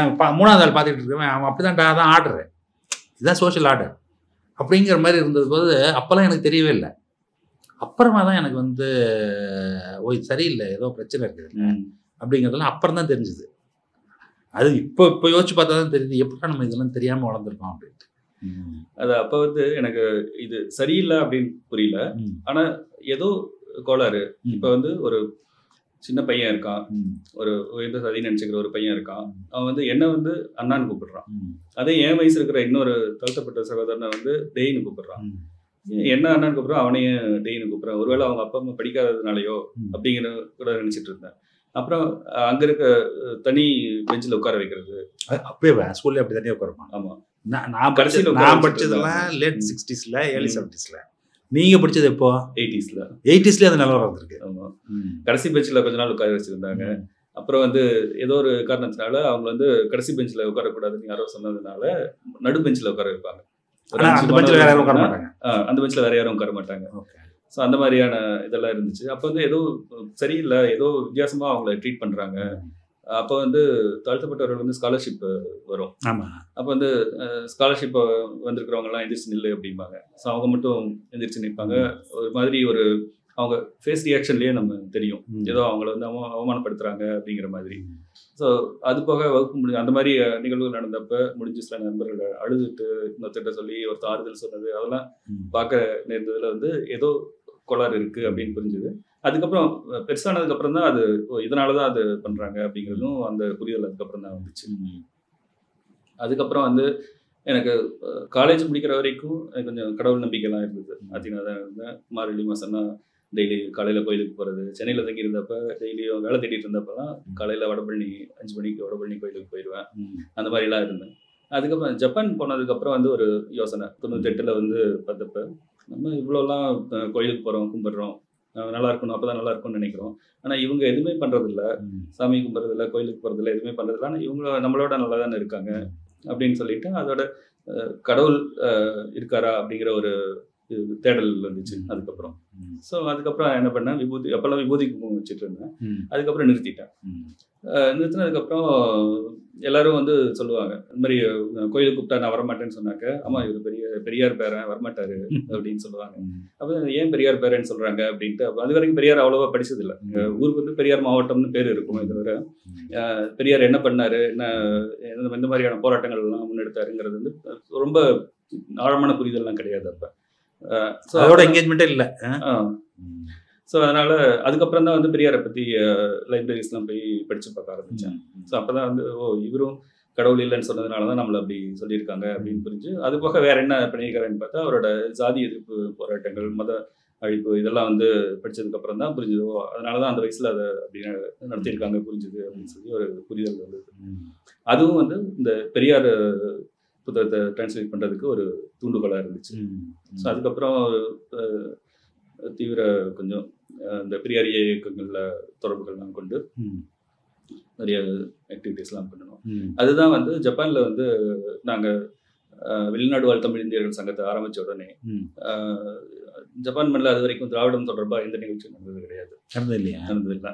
நாங்கள் தான் முதல்ல திராவிடத்துக்கும் இலக்கியத்துக்கும் முன்னாடி வந்து கேளிக்கை நிகழ்ச்சிகள் நடக்கும், ஆட்டம் பாட்டம் நடக்கும், உணவு திருவிழாக்கள் நடக்கும், ஸ்போர்ட்ஸ் நடக்கும். ஆனால் இலக்கியம் வந்து ரொம்ப குறைவாக தான் நடந்துட்டு இருந்துச்சு. திராவிடத்துக்கு சுத்தமாக இல்லை. அதனால நாங்கள் என்ன பண்ணணும், தமிழரங்கம் அப்படின்னு ஒரு நிகழ்ச்சி நடத்தலாம் அப்படின்னு சொல்லி முடிவு பண்ணோம். தொடர் நிகழ்ச்சி. அதில் வந்து திராவிடம் இலக்கியம் ரெண்டுக்கும் தமிழ்நாட்டில் இருந்து 2 ஆளுமைகள், திராவிடம் சார்பாக பேசுறதுக்கு ஒருத்தர், இலக்கியம் சார்பாக பேசுறதுக்கு ஒருத்தர்னு சொல்லிட்டு அந்த ஃபார்மேட்டில் அந்த நிகழ்ச்சியை ஆரம்பித்தோம். முதல் நிகழ்ச்சிக்கு வந்து திராவிடத்துக்காக நம்ம கோவிலேனின் கூப்பிட்டுருக்கோம். அந்த பயணக்கட்டுரை, இந்த பயண அனுபவங்களை தான் இப்போ உதயசூரியன் நாடுங்கிற தலைப்பு கூட படிச்சுட்டு நான் அவர்கிட்ட பேசினேன். ஆனால் முதல் அவர் கூட சொன்னார் என்கிட்ட, நீ தான் ஃபர்ஸ்ட் ஃபோன் பண்ணி பேசுறீங்கன்ட்டு. இங்கே தான் பார்த்தேன், இந்த ஆஃபீஸில் தான். இங்கே அவர் இங்கே இதோட வர செஞ்சு ஒருத்தேன். ஆமாம் ஆமாம், இந்த புக்கு இருந்தது. சரி சரி சரி. பார்த்துட்டு நான் என்ன பண்ணேன், இங்கே எதுக்கோ யாரையும் பார்க்கறதுக்கு வந்திருந்தேன். சரி இந்த புக்கை எடுத்துகிட்டு போனேன். எடுத்துகிட்டு போயிட்டு இப்படி பார்த்தேன், ரொம்ப சுவாரஸ்யமாக எழுதியிருந்தார். நான் காலையிலக்குள்ளே படித்து முடிச்சிட்டேன். ஓகே, படித்து முடிச்சுட்டு அவர் உடனே ஃபோன் பண்ணேன், படித்து முடிச்சிட்டா ரொம்ப நல்லா இருக்குது அப்படின்ட்டு. அப்புறம் தான் உங்கள்கிட்ட கூட சொன்னாங்க அது படிச்சு. நல்லது. இலக்கியத்துக்கு அதே மாதிரி நடத்துகிறோம். அதுக்கு முன்னாடி 2023 மே மாதம் முதலமைச்சர் வந்து முதலீட்டாளர்கள் சந்திப்புக்காக அங்கே ஜப்பான் வந்திருந்தார். அப்போ அதுக்கான அந்த சந்திப்பு அப்போ வந்து ஒரு புலம்பெயர் தமிழர்கள் சந்திப்பு ஒன்று நடத்தினோம், தமிழ் டைஸ்போரா மீட் அப்படின்னு சொல்லிட்டு. ஸோ அதுவும் வந்து நல்ல வெற்றிகரமாக நடந்தது. இது வரைக்கும் ஜப்பானில் வந்து 900 பேர் வந்து எந்த நிகழ்ச்சிக்குமே கூடினதில்லை. முதலமைச்சரோட நிகழ்ச்சிக்கு தான் முதல்ல 900 தமிழர்கள் ஒரே இடத்துல கூடினது. ஓஹோ, சரி சரி. ஸோ அது பண்ணிட்டு அதுக்கப்புறம் இந்த 2024 வந்து தமிழரங்கம் 2வது நிகழ்ச்சியை வந்து பெரியார் அண்ணா பிறந்தநாள் விழாக்களை கொண்டாடலாம் அப்படின்னு சொல்லி இப்படி எடுத்து நேரடியாக திராவிட நிகழ்ச்சியே நடத்துகிறோம். அதுக்கு பெரியார் சார்பாக ஆசிரியர் வீரமணி, அண்ணாவோட பிறந்தநாளுக்கு அண்ணா சார்பாக அப்துல்லா எம்பி அவர்களையும் அழைச்சிருந்தோம். அழைச்சிட்டு அதுக்கு நல்ல வரவேற்பு. அது வரைக்கும் வந்து மற்ற இந்த பொங்கல் விழாக்கள்லையோ தமிழ் புத்தாண்டு விழாக்கள்லையோ தீபாவளியோ நாங்கள் பார்த்துறாத மக்கள் கூட்டம் தான் பாதி இருந்தாங்க. ஏப்பா. ஆமாம். அதனால ஜப்பான்லேயும் வந்து திராவிடத்தை வந்து மதிக்கிறவங்க இருக்காங்க அப்படிங்கிறது அந்த நிகழ்ச்சி நடத்தினப்ப தான் எங்களுக்கு புரிஞ்சுது. நாங்கள் எதிர்பார்த்தது வந்து ஒரு 80லேருந்து 100 பேருக்குள்ள வருவாங்க அப்படின்னு நினைச்சோம். 150 பேர் வந்திருந்தாங்க. ஓகே. ஸோ அப்போ தான் புரிஞ்சுது திராவிட இயக்கம் வந்து போயிருக்கு, நல்ல மக்களை சேர்ந்துருக்கு. அதில் குறிப்பாக பாதி வந்து பெண்கள் கூட்டமும் வந்துருந்தது. ஓகே. ஸோ திராவிட இயக்கத்தோட எல்லா ப்ரொஃபஷனல்ஸ் அவங்க எல்லாருமே ஐடி, மோஸ்ட்லி ஐடி தான். ஆமாம். இப்போ அங்கே போய் இப்போ நீங்கள் இத்தனை வருஷமாக இருக்கீங்களே, இப்போ இங்கே இருக்கக்கூடிய இந்த சோஷியல் இஷ்யூஸ்லாம் அங்கேயும் இருக்குமா? இருந்துச்சு, முன்னாடி இருந்துச்சு. 60கள் வரைக்கும் இருந்தது. அந்த 2ஆம் உலகப் போரில் வந்து பெருத்த அடி வாங்கினாங்க ஜப்பான், பேரழிவு சந்திச்சாங்க. ஹிரோஷிமா மட்டும் இல்லை, நமக்கு தெரிஞ்சது ஹிரோஷிமா. ஆனால் டோக்கியோ மாநகரமே வந்து தரமட்டமாயிருக்கு. அப்படியே சாதாரண குண்டு வீச்சுனாலேயே ஒவ்வொரு கட்டிடத்து மேலேயும் குறி வச்சு அதை போட்டிருந்தாங்க. ஸோ எல்லாமே நாடே வந்து கிட்டத்தட்ட தரமட்டமான மாதிரியான ஒரு சூழல் தான். முக்கிய நகரங்கள் எல்லாமே அழிஞ்சிருச்சு. ஆனால் அதுலேருந்து எப்படியாவது மீண்டு வந்து ஆகணும் அவங்க. ஸோ அப்போ தான் வந்து இந்த தொழிற்புரட்சி அப்படிங்கிறது வந்து இது பண்ணாங்க, எலக்ட்ரானிக்ஸ் ரெவல்யூஷன். ஸோ 60களில் வந்து அந்த 45லேருந்து 60 வரைக்கும் தான் வந்து அவங்க கண்ட்ரியை வந்து மறுகட்டமைப்பு செஞ்ச ஒரு காலகட்டம்.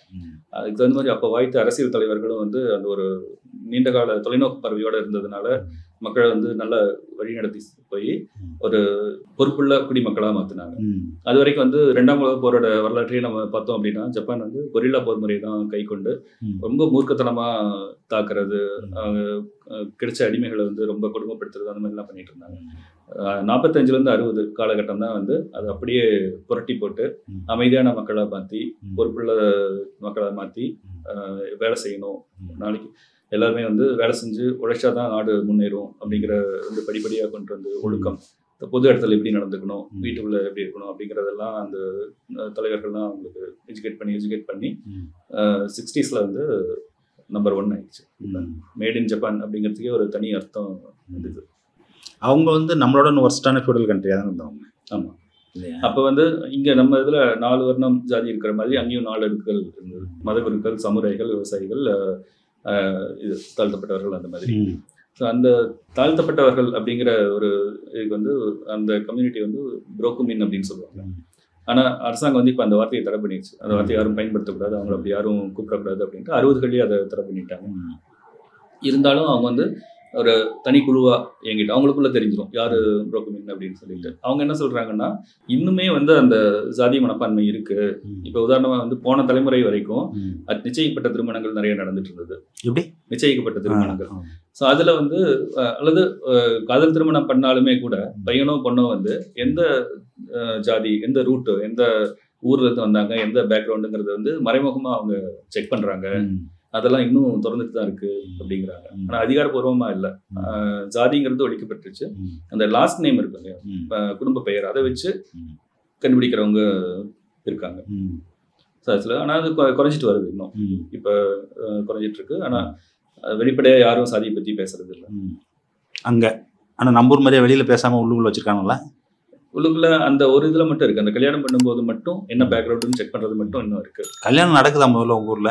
அதுவும் குறைஞ்சிருச்சு. இப்போ என்ன கல்யாணம் நடக்காதுதான் பெரிய பிரச்சனைன்னு சொல்கிறாங்கல்ல இல்லையா? ஆமாம். பொம்பளை பிள்ளைங்க யாரும் கல்யாணம் பண்ணுறதுக்கு ரெடியாக இல்லை. ஏன்னா பொருளாதார சூழல் அந்த மாதிரி, சுதந்திரம் 2 பேரும் வேலைக்கு போனால் தான் இது குடும்பம் நடத்த முடியும் அப்படிங்கிறது. 2 பேரும் வேலைக்கு போயிட்டா குழந்தைய யார் பார்த்துக்கிறது, எதுக்கு வந்து ஒரு தேவையில்லாத சுமை. இன்னொன்று அந்த அட்ஜஸ்ட்மெண்டல் ப்ராப்ளம்ஸும் இருக்குது. ஒருத்தருக்கு ஒருத்தர் அடங்கி போகணும், நான் ஏன் உனக்கு அடங்கி போகணும், நீ ஏன் எனக்கு அடங்கணும் அப்படிங்கிற ஒரு தாட்டும் இருக்குது. அதனால வந்து சிங்கிளாகவே இருந்துக்கலாம் கடைசி வரைக்கும். எப்படி வந்து வேலை உத்தரவாதம் இருக்குது. கடைசி முடிச்ச உடனே 60 வயசு ஆன உடனே எல்லாருக்குமே பென்ஷன் உண்டு, சோஷியல் செக்யூரிட்டி இருக்குது. ஸோ அதனால் எதுக்கு கல்யாணம் பண்ணணும் அப்படிங்கிற ஒரு மைண்ட் செட்டில் இப்போ கல்யாணங்களே குறைஞ்சிட்டு வருது. அதன் விளைவு என்னென்னா குழந்தை பிறப்பு விகிதமும் குறையுது. 2023 ஜப்பானில் மொத்தமாகவே 8 லட்சம் குழந்தைகள் தான் பிறந்திருக்காங்க. 24 அது இன்னும் குறைஞ்சி 7 லட்சம் குழந்தைகள் தான். ஸோ இப்படியே போச்சுனாக்க அடிப்படை வேலைகளை செய்கிறதுக்கு கூட வெளிநாட்டவர்களை நம்பி இருக்க வேண்டிய ஒரு சூழலுக்கு அவங்க தள்ளப்பட்டுட்டாங்க.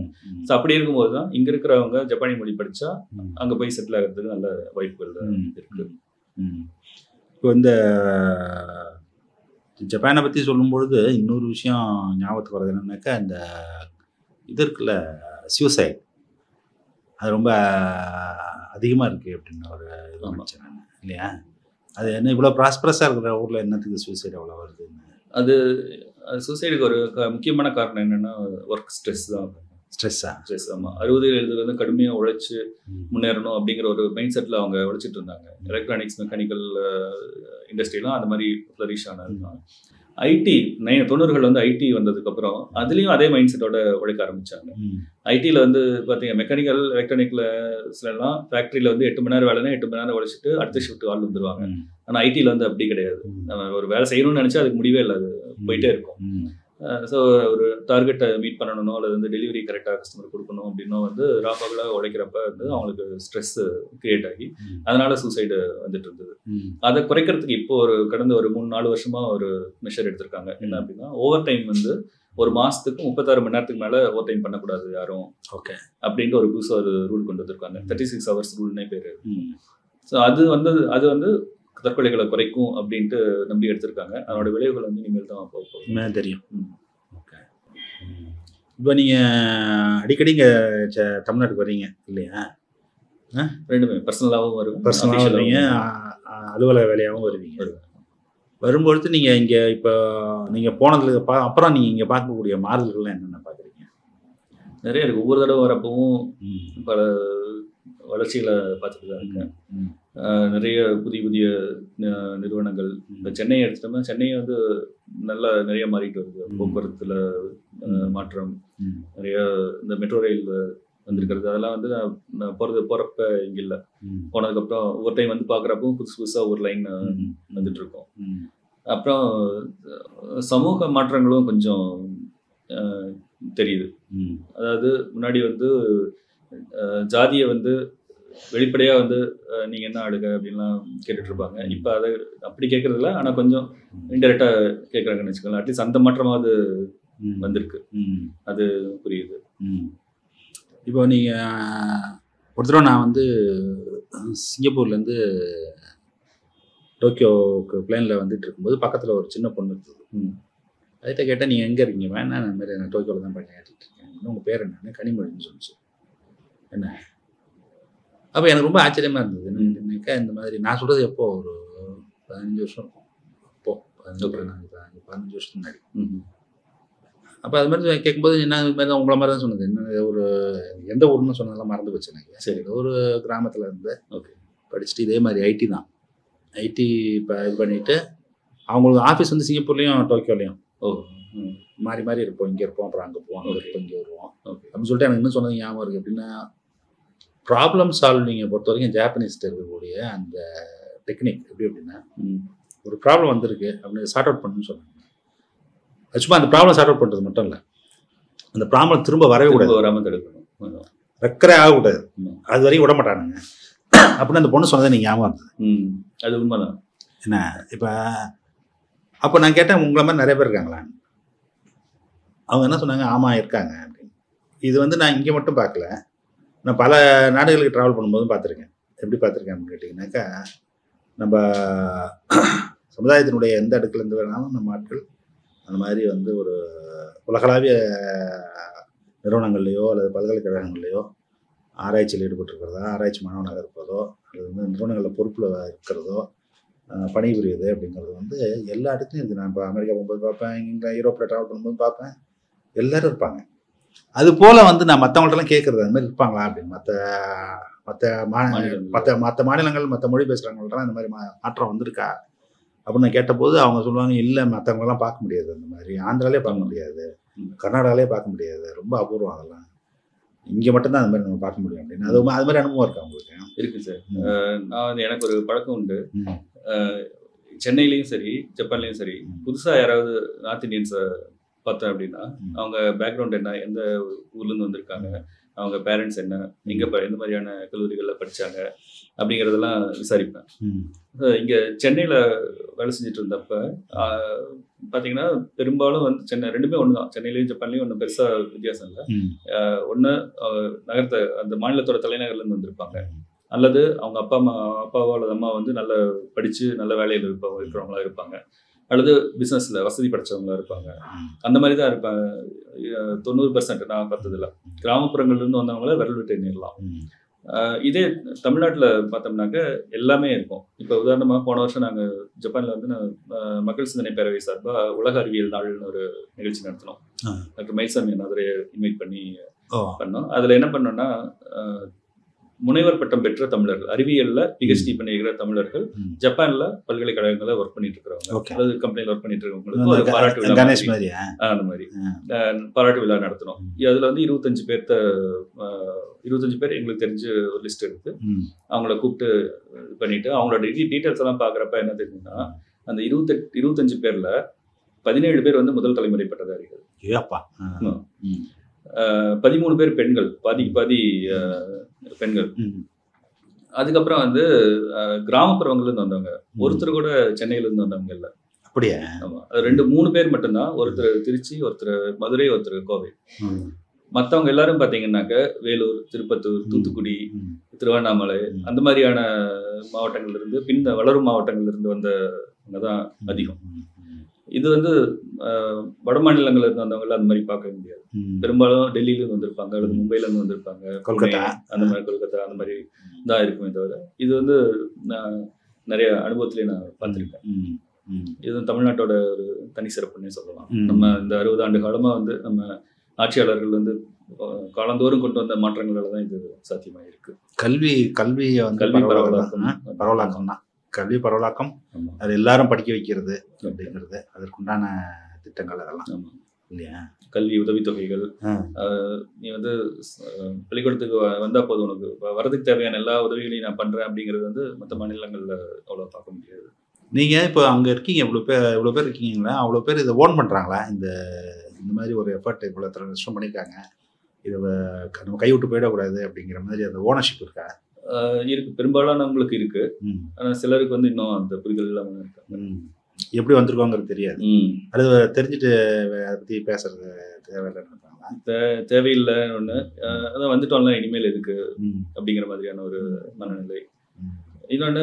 இன்னும் சில பேர் என்ன நினைக்கிறாங்கன்னா, நான் படித்தேன், நான் வந்தேன், இதில் அரசாங்கம் என்ன பண்ணிச்சு, திராவிடம் என்ன பண்ணிச்சு அப்படின்னு கேட்குறவங்களும் இருக்காங்க. ஆனால் அதுக்கு மறைமுகமாக இந்த 2 உதவி பண்ணியிருக்காங்கிறது வந்து அவங்களுக்கு இன்னும் புரியாமல் இருக்கு.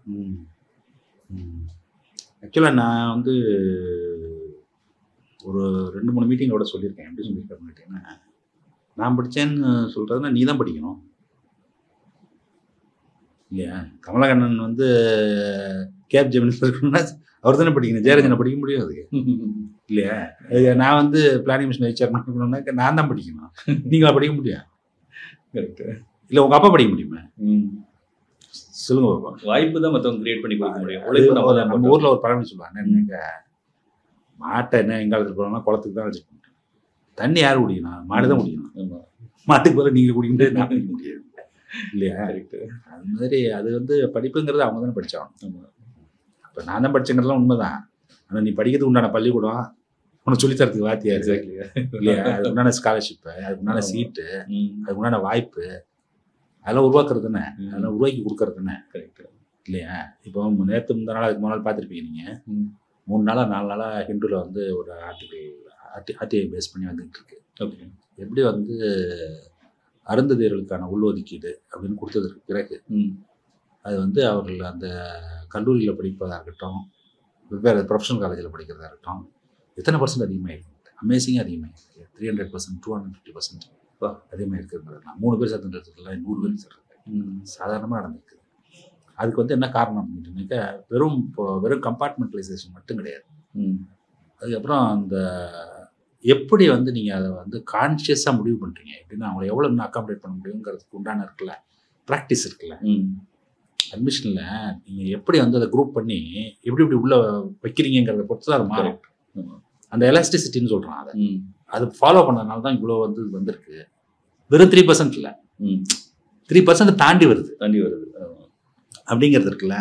இப்போ அந்த மாதிரி வந்து ஒரு ஜேர்னி வந்து அது எதனால அப்படின்னாக்கா நீங்கள் எல்லாருக்கும் வாய்ப்பு வரணும் அப்படின்றது. வாய்ப்புகள் மறுக்கப்பட்டு அதெல்லாம் வந்து வாய்ப்பு இல்லாமல் இவ்வளோ காலம் இருந்திருக்காங்க அப்படின்னு சொன்னால் அவங்களுக்கு வாய்ப்பு வரணும்னு சொன்னால் கரெக்ட். இதுதான் அந்த பாலிசி. இப்போ அதில் ஒருத்தர் சொல்கிறார் வச்சுங்க, நான் படித்தனால தான் வந்தேன்ட்டு, நீ வச்சனால தான்ப்பா வந்தேன், ஆனால் இந்த வாய்ப்பு இப்படிலாம் பண்ணதுனால தான் வருது அப்படிங்கிறது இருக்குல்ல. இது ஒன்று. இப்போ அதே மாதிரி வந்து ஒரு சிம்பிளான ஒரு விஷயமா இருக்கும். ஒரு சாதாரண குடும்பத்துலேருந்து வரும்பொழுது ஒரு ட்ராவல் பண்ணுறதுக்கு நீ கவலைப்படாத, பஸ் பாஸ் ஃப்ரீயாக வச்சுக்க அப்படின்னு சொல்கிறாங்க. அவன் ஆக்சஸ் பண்ணுறது இருக்குல்ல ஸ்கூலில், அதிகமாகும். அது எவ்வளோ அதிகமாகும். இப்போ அது ஒன்றும் பெண்களுக்கு வந்து இப்போ காலேஜுக்கு வந்து நீ வந்தீங்கன்னா 1000 ரூபாய் வந்து நீ உனக்கு இன்சென்டிவைஸ் பண்ணுறோம் மாதம் அப்படின்னு சொன்னால் 30% அதிகமாக இருக்குது என்ரோல்மெண்ட். பெரிய மாற்றம் தான். எப்படின்னா இது வரைக்கும் வரலங்கிறது இல்லை, வராமல் விடுபட்டு போகிறாங்கல்ல. கரெக்டு. வர முடியாமல் இருந்தவங்க அது சரி எதுக்கு இன்னும் மேலே படிச்சுக்கிட்டேன் அப்படின்னு நினைக்கிறவங்க இருக்காங்க.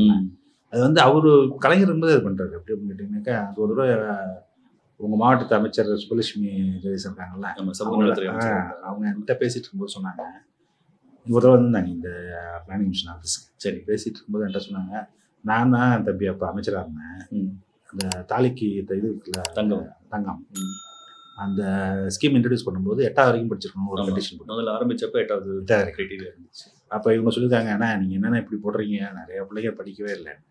அதுக்கு அவர் சொன்னாங்க, அதுக்கு தான் போட்டிருக்கேன், 2 வருஷம் பொறுத்துக்க எல்லாரும் 8வது படிச்சிருவாங்க. அது மாதிரி தான் நடந்தது. அவங்க சொன்னாங்க. அப்புறம் அது மாதிரி தான் நடந்தது.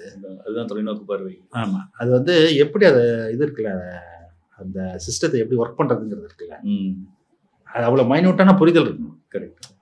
அண்ணன் 2வது வந்து அந்த இதில் இப்போ அவங்களுக்கு இது இருக்கணும், என்ன பற்று இருக்கணும்னா இவங்களை பற்றி மேலே சேர்த்து மேலே கொண்டு அப்படிங்கிற ஒரு தெரிய இருக்கும் அப்படிங்கிறது இருக்குல்ல.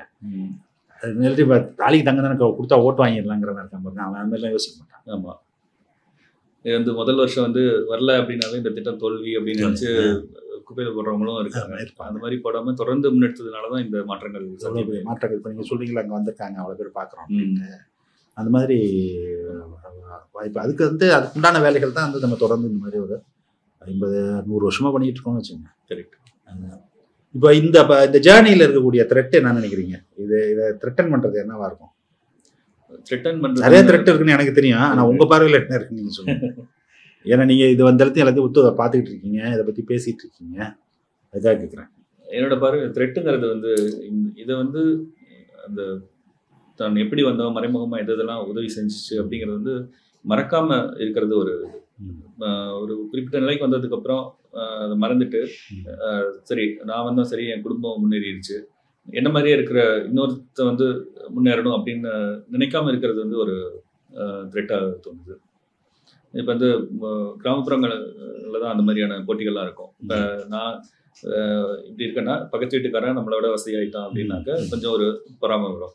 ஸோ அந்த மாதிரி நான் வந்து இப்போ பிஹெச்டி முடிச்சுட்டு ஒரு போஸ்ட் டாக்டரேட் பண்ணிட்டு இருக்கேன் அப்படின்னா இன்னொருத்த வந்து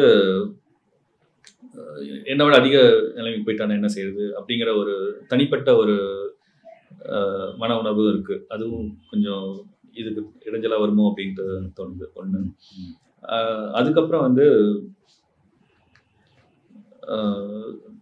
அது வந்து தன்னோட வாய்ப்பு பறி போயிருமோ அப்படிங்கிற ஒரு பயத்தினால வர்றதை கூட இருக்கலாம். இன்னொன்று, இப்போ தமிழ்நாட்டில் நிலவர சில புற அழுத்தங்கள், அதாவது இது வந்து நீங்கள் இப்படி பண்ண ஒரு திசை திருப்பல் இருக்குன்னு பார்த்தீங்கன்னா அந்த திசை திருப்பல்களும் ஒரு இதை நீத்து போக செய்யக்கூடிய ஒரு காரணியை நான் பார்க்குறேன். இப்போ வந்து நம்ம வந்து இவ்வளோ காலம் வந்து தமிழ்நாடு வந்து கல்வி முன்னேற்றம் வேலை வாய்ப்பு அப்படிங்கிறத நோக்கி போயிட்டுருக்கோம். இதை வந்து ஜாதி மதம் ஜாதி வந்து இப்போ வேறு விதமாக நம்ம சமுதாயத்தில் வந்து பார்க்கப்படுது. இந்த சாதிக்காரங்கள்லாம் வந்து உயர்ந்தவங்க அப்படிங்கிறது ஆரம்பத்தில் இருந்தாலும் கூட இப்போ வந்து நம்ம தான் மெஜாரிட்டி, நம்ம சாதியாக ஒன்றிணையணும் அப்படிங்கிற ஒரு உணர்வு வந்து இப்போ ஒரு கொஞ்ச காலமாக ஒரு 5-6 வருஷமாக வர ஆரம்பிச்சிருக்குங்கிறது ஒரு பார்க்க முடியும். அதுவும் ஒரு த்ரெட். சாதியை நோக்கி போகிறது, மதத்தை நோக்கி போகிறது, இந்த மாதிரி இதெல்லாம் ஒரு த்ரெட்டு தான். இப்போ உங்களுக்கு அந்த இன்னொரு ஆர்வம் இருக்குன்னு சொன்னீங்களா, அந்த டெம்பிள் ஆர்கிடெக்சர் பற்றிலாம். இப்போ அந்த இதுக்கு நீங்கள் பார்த்ததுல வந்து ஒரு சாதாரணமாக என்னுடைய புரிதல், நான் உங்களை மாதிரிலாம் ஒரு சிஸ்டமேட்டிக்கெல்லாம் அதை பார்த்ததில்லை. சும்மா நானாக தெரிஞ்சுக்கிட்ட விஷயம் என்ன பார்த்தீங்கன்னா, எனக்கு அந்த இதெல்லாம் படிக்கலாம் தெரியாது. சரி. ஆனால் ஒரு கட்டக்கலையை வச்சு பார்க்கும்போது எனக்கு என்ன தோணும் அப்படின்னு கேட்டிங்கனாக்கா, நான் அப்போ வந்து மனைவி வந்து ரொம்ப பெரிய கடவுள் பக்தி உள்ளார். ஓகேங்களா, நான் சாமி முன்னாடி என்ன செய்வேன் அப்படின்னு கேட்டிங்கனாக்கா, அவங்கள கோயில் அழைச்சி போகணும். எல்லா கோயிலுக்கு எனக்கு என்னன்னு கேட்டிங்கன்னா, கோயிலை பார்க்கறதுல எனக்கு ஒரு ஆர்வம். அதுக்காக பல கோயில்கள், சின்ன கோயிலோ பெரிய கோயிலோ எந்த கோயிலுங்களும் போகிறது தான். அது மாதிரி இப்போ இல்லை, இப்போ ஒரு 4-5 வருஷமாக, இப்போ 3 வருஷமாக அதுக்கெல்லாம் டைம் இல்லை. ஓகே. அதுக்கு முன்னாடி நான் வந்து தனியாக நான் இது ரிசர்ச்சராக இருக்கும்போது பல ஊர்களுக்கு ட்ராவல் பண்ணும்போது கூட போவோம், எல்லா ஊரோடையும் பார்ப்போம், இதெல்லாம் பார்த்து போகும். அப்போ எனக்கு தோணுது என்னன்னு கேட்டிங்கன்னா, ஒரு டெம்பிள் அதை தவிர 1-2 தவிர மீதி எல்லாமே வந்து ஒரு காலகட்டத்தில் கட்டினப்பட்ட கோயிலாகவே எனக்கு தெரிஞ்சதில்லை. எப்படின்னா, ஒரு கோயில் அப்படிங்கிறது வந்து ஒரு விளையாட்டுடைய தொடர்ச்சிங்கிற மாதிரி ஒருத்தர் ஆரம்பிச்சிருப்பாங்க, அப்புறம் ஒருத்தர் இன்னொன்று ஆட் பண்ணுறது, இன்னொருத்தர் ஒன்று ஆட் பண்ணுறது, இன்னொருத்தர் ஒன்று ஆட் பண்ணுறது, அப்படி வரிசையாக ஆட் பண்ணிட்டே வராங்க. ஆட் பண்ணே வந்து ஒரு உயர்ந்த கோபுரங்கள் அப்படின்னா விஜயநகர் பீரியட் நாயக்ஸ் பண்ணுறாங்க. அது வரைக்கும் அது முன்னாடி உயர்ந்த கோபுரங்கள் இருக்கிற கான்செப்டே இல்லாமல் இருந்துச்சு. அதே மாதிரி மண்டபங்கள்னாக்கா அதெல்லாம் வந்து நாயக்கர் பண்ணுறது. கற்கோயில்கள்ங்கிறது சோழர்கள் பண்ணுறது. அப்படிங்கிற மாதிரி வந்து அப்படியே ஒரு மாறி மாறி வந்துகிட்டே இருக்க மாதிரி அப்படிதான் நான் பார்த்துருக்கேன். அது சில இடங்கள்லாம் என்ன சொல்கிறாங்க அப்படின்னு கேட்டிங்கனாக்கா, அந்த சில இடங்கள்லாம் வந்து முழு கோயிலையுமே வந்து பர்மாவுக்கும் இதுக்கும் போன செட்டியார்கள் வந்து பணம் எக்கச்சக்கமாக சம்பாதிச்சுட்டு இருந்ததுக்கப்புறம் இடிஞ்சு போன கோயிலெல்லாம் மறு நிர்மாணம்லாம் பண்ணியிருக்காங்க அதே மாதிரி பேட்டர்னில் அப்படின்லாம் கூட சொல்கிறாங்க. இப்போ அதெல்லாம் கரெக்டாக அந்த மாதிரி இருக்குல்ல. நம்ம கட்டடக்கலை, தமிழ்நாட்டோட கட்டடக்கலை வரலாறு பார்த்தோம் அப்படின்னா, முதல்ல வந்து சங்க காலத்துலலாம் வந்து மரம், சுதை, உலோகம், செங்கல் இதெல்லாம் வச்சு கட்டிட்டு இருந்தாங்க. அதனால தான் இப்போ எதுவுமே கிடைக்கிறது இல்லை நமக்கு சங்ககால கோயில்கள்லாம். இப்போ இருக்கிற கோயில்களில் காலத்தால் முற்பட்டது அப்படின்னு பார்த்தோம்னாக்க மண்டகப்பட்டு குடைவரை, விழுப்புரம் மாவட்டத்தில் மண்டகப்பட்டுங்கிற ஒரு இடத்துல ஒரு குடைவரை இருக்குது. அதுதான் வந்து இருக்கிறதுலே ஓல்டஸ்ட் குடைவரைனால தாக்கு பிடிச்சி நிற்குதோ? ஆமாம். அது வந்து மகேந்திரவர்மர் கட்டினது 8ஆம் நூற்றாண்டா? 6ஆம் நூற்றாண்டில். 6ல். ஓகே. ஸோ அப்போ வந்து அதில் ஒரு கல்வெட்டு வெட்டி வச்சிருக்காரு. அதனால தான் அது நம்ம அது பழமையானதுன்னு தெரிய வருது நமக்கு. அது என்ன எழுதியிருக்காருன்னு கல்வெட்டில் என்ன இருக்குன்னா, சமஸ்கிருத கல்வெட்டு தான். அது வந்து இவ்வளோ நாளாக வந்து மரம் அதாவது கோயில் கட்ட பயன்படுத்தப்பட்ட மரம், சுதை, உலோகம், செங்கல் இவெல்லாம் இல்லாமல் என்றும் அழியாத இறைவனுக்கு என்றும் அழியில்லாத கருங்கல்லால் இந்த கோயிலை நான் எடுப்பிக்கிறேன், மகேந்திரவர்மன் எடுப்பிக்கிற கோயில் இது அப்படின்ட்டு எழுதி வச்சிருக்கான். அப்படியே? ஆமாம். ஓஹோ. ஸோ அதுதான் வந்து இன்னைக்கு கிடைச்சதுல ஓல்டஸ்ட் டெம்பிள் அதுதான். ஸோ அப்போ வந்து என்னன்னா, மரத்தால் எப்படி பண்ணாங்களோ அந்த தூண் ஸ்ட்ரக்சரு, கோபுர ஸ்ட்ரக்சர் இதெல்லாம் வந்து கல்லில் பண்ணலாம். ஏன் கமலக்கண்ணன், இப்போ நம்ம இந்த சுனாமி வந்த போது மகாபலிபுரம் கடற்கரையில் ஒரு கோயில் எக்ஸ்போஸ் ஆச்சுன்னு சொன்னாங்க. ஆமாம் இல்லையா? அதுக்கு முற்பட்டதுன்னு சொன்னாங்க. அப்படி இல்லை, ஏன்னா அது ஒரு பிள்ளையார் கூட இருந்தது. அப்போ ஞாபகம் இருக்கா உங்களுக்கு? ஆமாம். அப்போ வந்து பிள்ளையார் வந்து வாதாபியோட வந்ததுங்கிறதுலாம் இல்லை, இது பிள்ளையார் வந்து அப்பயே இருந்திருக்குன்னு கூட அதை பற்றி ஒரு ஸ்டோரி படிச்சு ஞாபகம் இருக்கு. ஆமாம். அது எப்படின்னா சார், அந்த மகாபலிபுரத்தில் இருக்கிற எல்லாமே வந்து பார்த்தீங்கன்னா மகேந்திரரோட குடைவரை இருக்கு. இப்போ முதல்ல வந்து குடைவரை காலகட்டம். குடைவரை எதுனா பெரிய பாறை அல்லது மலையை வந்து குடைஞ்சு அதுக்குள்ள ஒரு சின்ன மண்டபம் உள்ள ஒரு கருவறை அப்படிங்கிற அமைப்புல தான் அதை பண்ணாங்க. வட தமிழ்நாட்டில் பல்லவர்கள் பண்ணின அதே காலகட்டத்தில் தென் தமிழ்நாட்டில் வந்து பாண்டியர்கள் பண்ணியிருக்காங்க.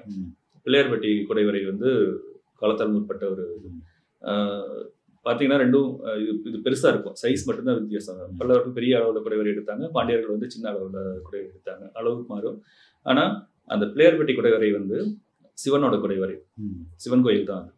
ஒரு கோட்டத்துல ஒரு பிள்ளையார் சிலை இருக்கும். அதை தான் வந்து நம்ம இப்ப கற்பக விநாயகர்னு சொல்லி அதை பெருசாக்கிட்டாங்க. துணை துணை கடவுள்கள் பெரிய கடவுள் ஆகிற மாதிரி சனீஸ்வரன் ஆகிற மாதிரி. அதேதான் திருநள்ளாறு சனீஸ்வரன் ஆகிறது. ஸோ குடைவரைகள் கட்ட ஆரம்பிச்சாங்க. குடைவரைகள் என்னன்னா மலை இருக்கிற கல் இருக்கிற இடத்துல குடைஞ்சு கோயில் ஆக்குறது.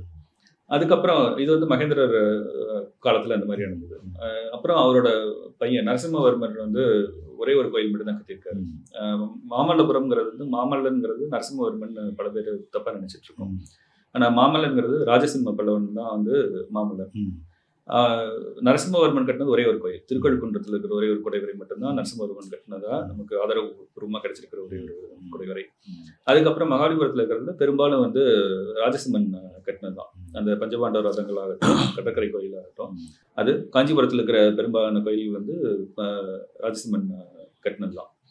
ஸோ மகேந்திரவர்மர் வந்து கல் இருக்கிற இடத்துல குடைஞ்சு கோயில் கட்டினதை ராஜசிம்மர் என்ன பண்ணாரு, ஒரு கல்லையே வந்து முழுக்க ஒரு கலசத்தோட ஸ்தூபியிலிருந்து கலசம், மாடி உறுப்புகள், ஆரம், அப்புறம் தரைத்தளம் வரைக்கும் ஃபுல்லா ஒரு முழு கோயிலா பண்ணது ராஜசிம்மர். அது வந்து ஒருகல் தளிகள்னு சொல்லுவோம், மோனோலித்திக் சொல்லுவோம். ஃபர்ஸ்ட் வந்து கேவ் டெம்பிள்ஸ், அடுத்த எவல்யூஷன் வந்து மோனோலித்திக்.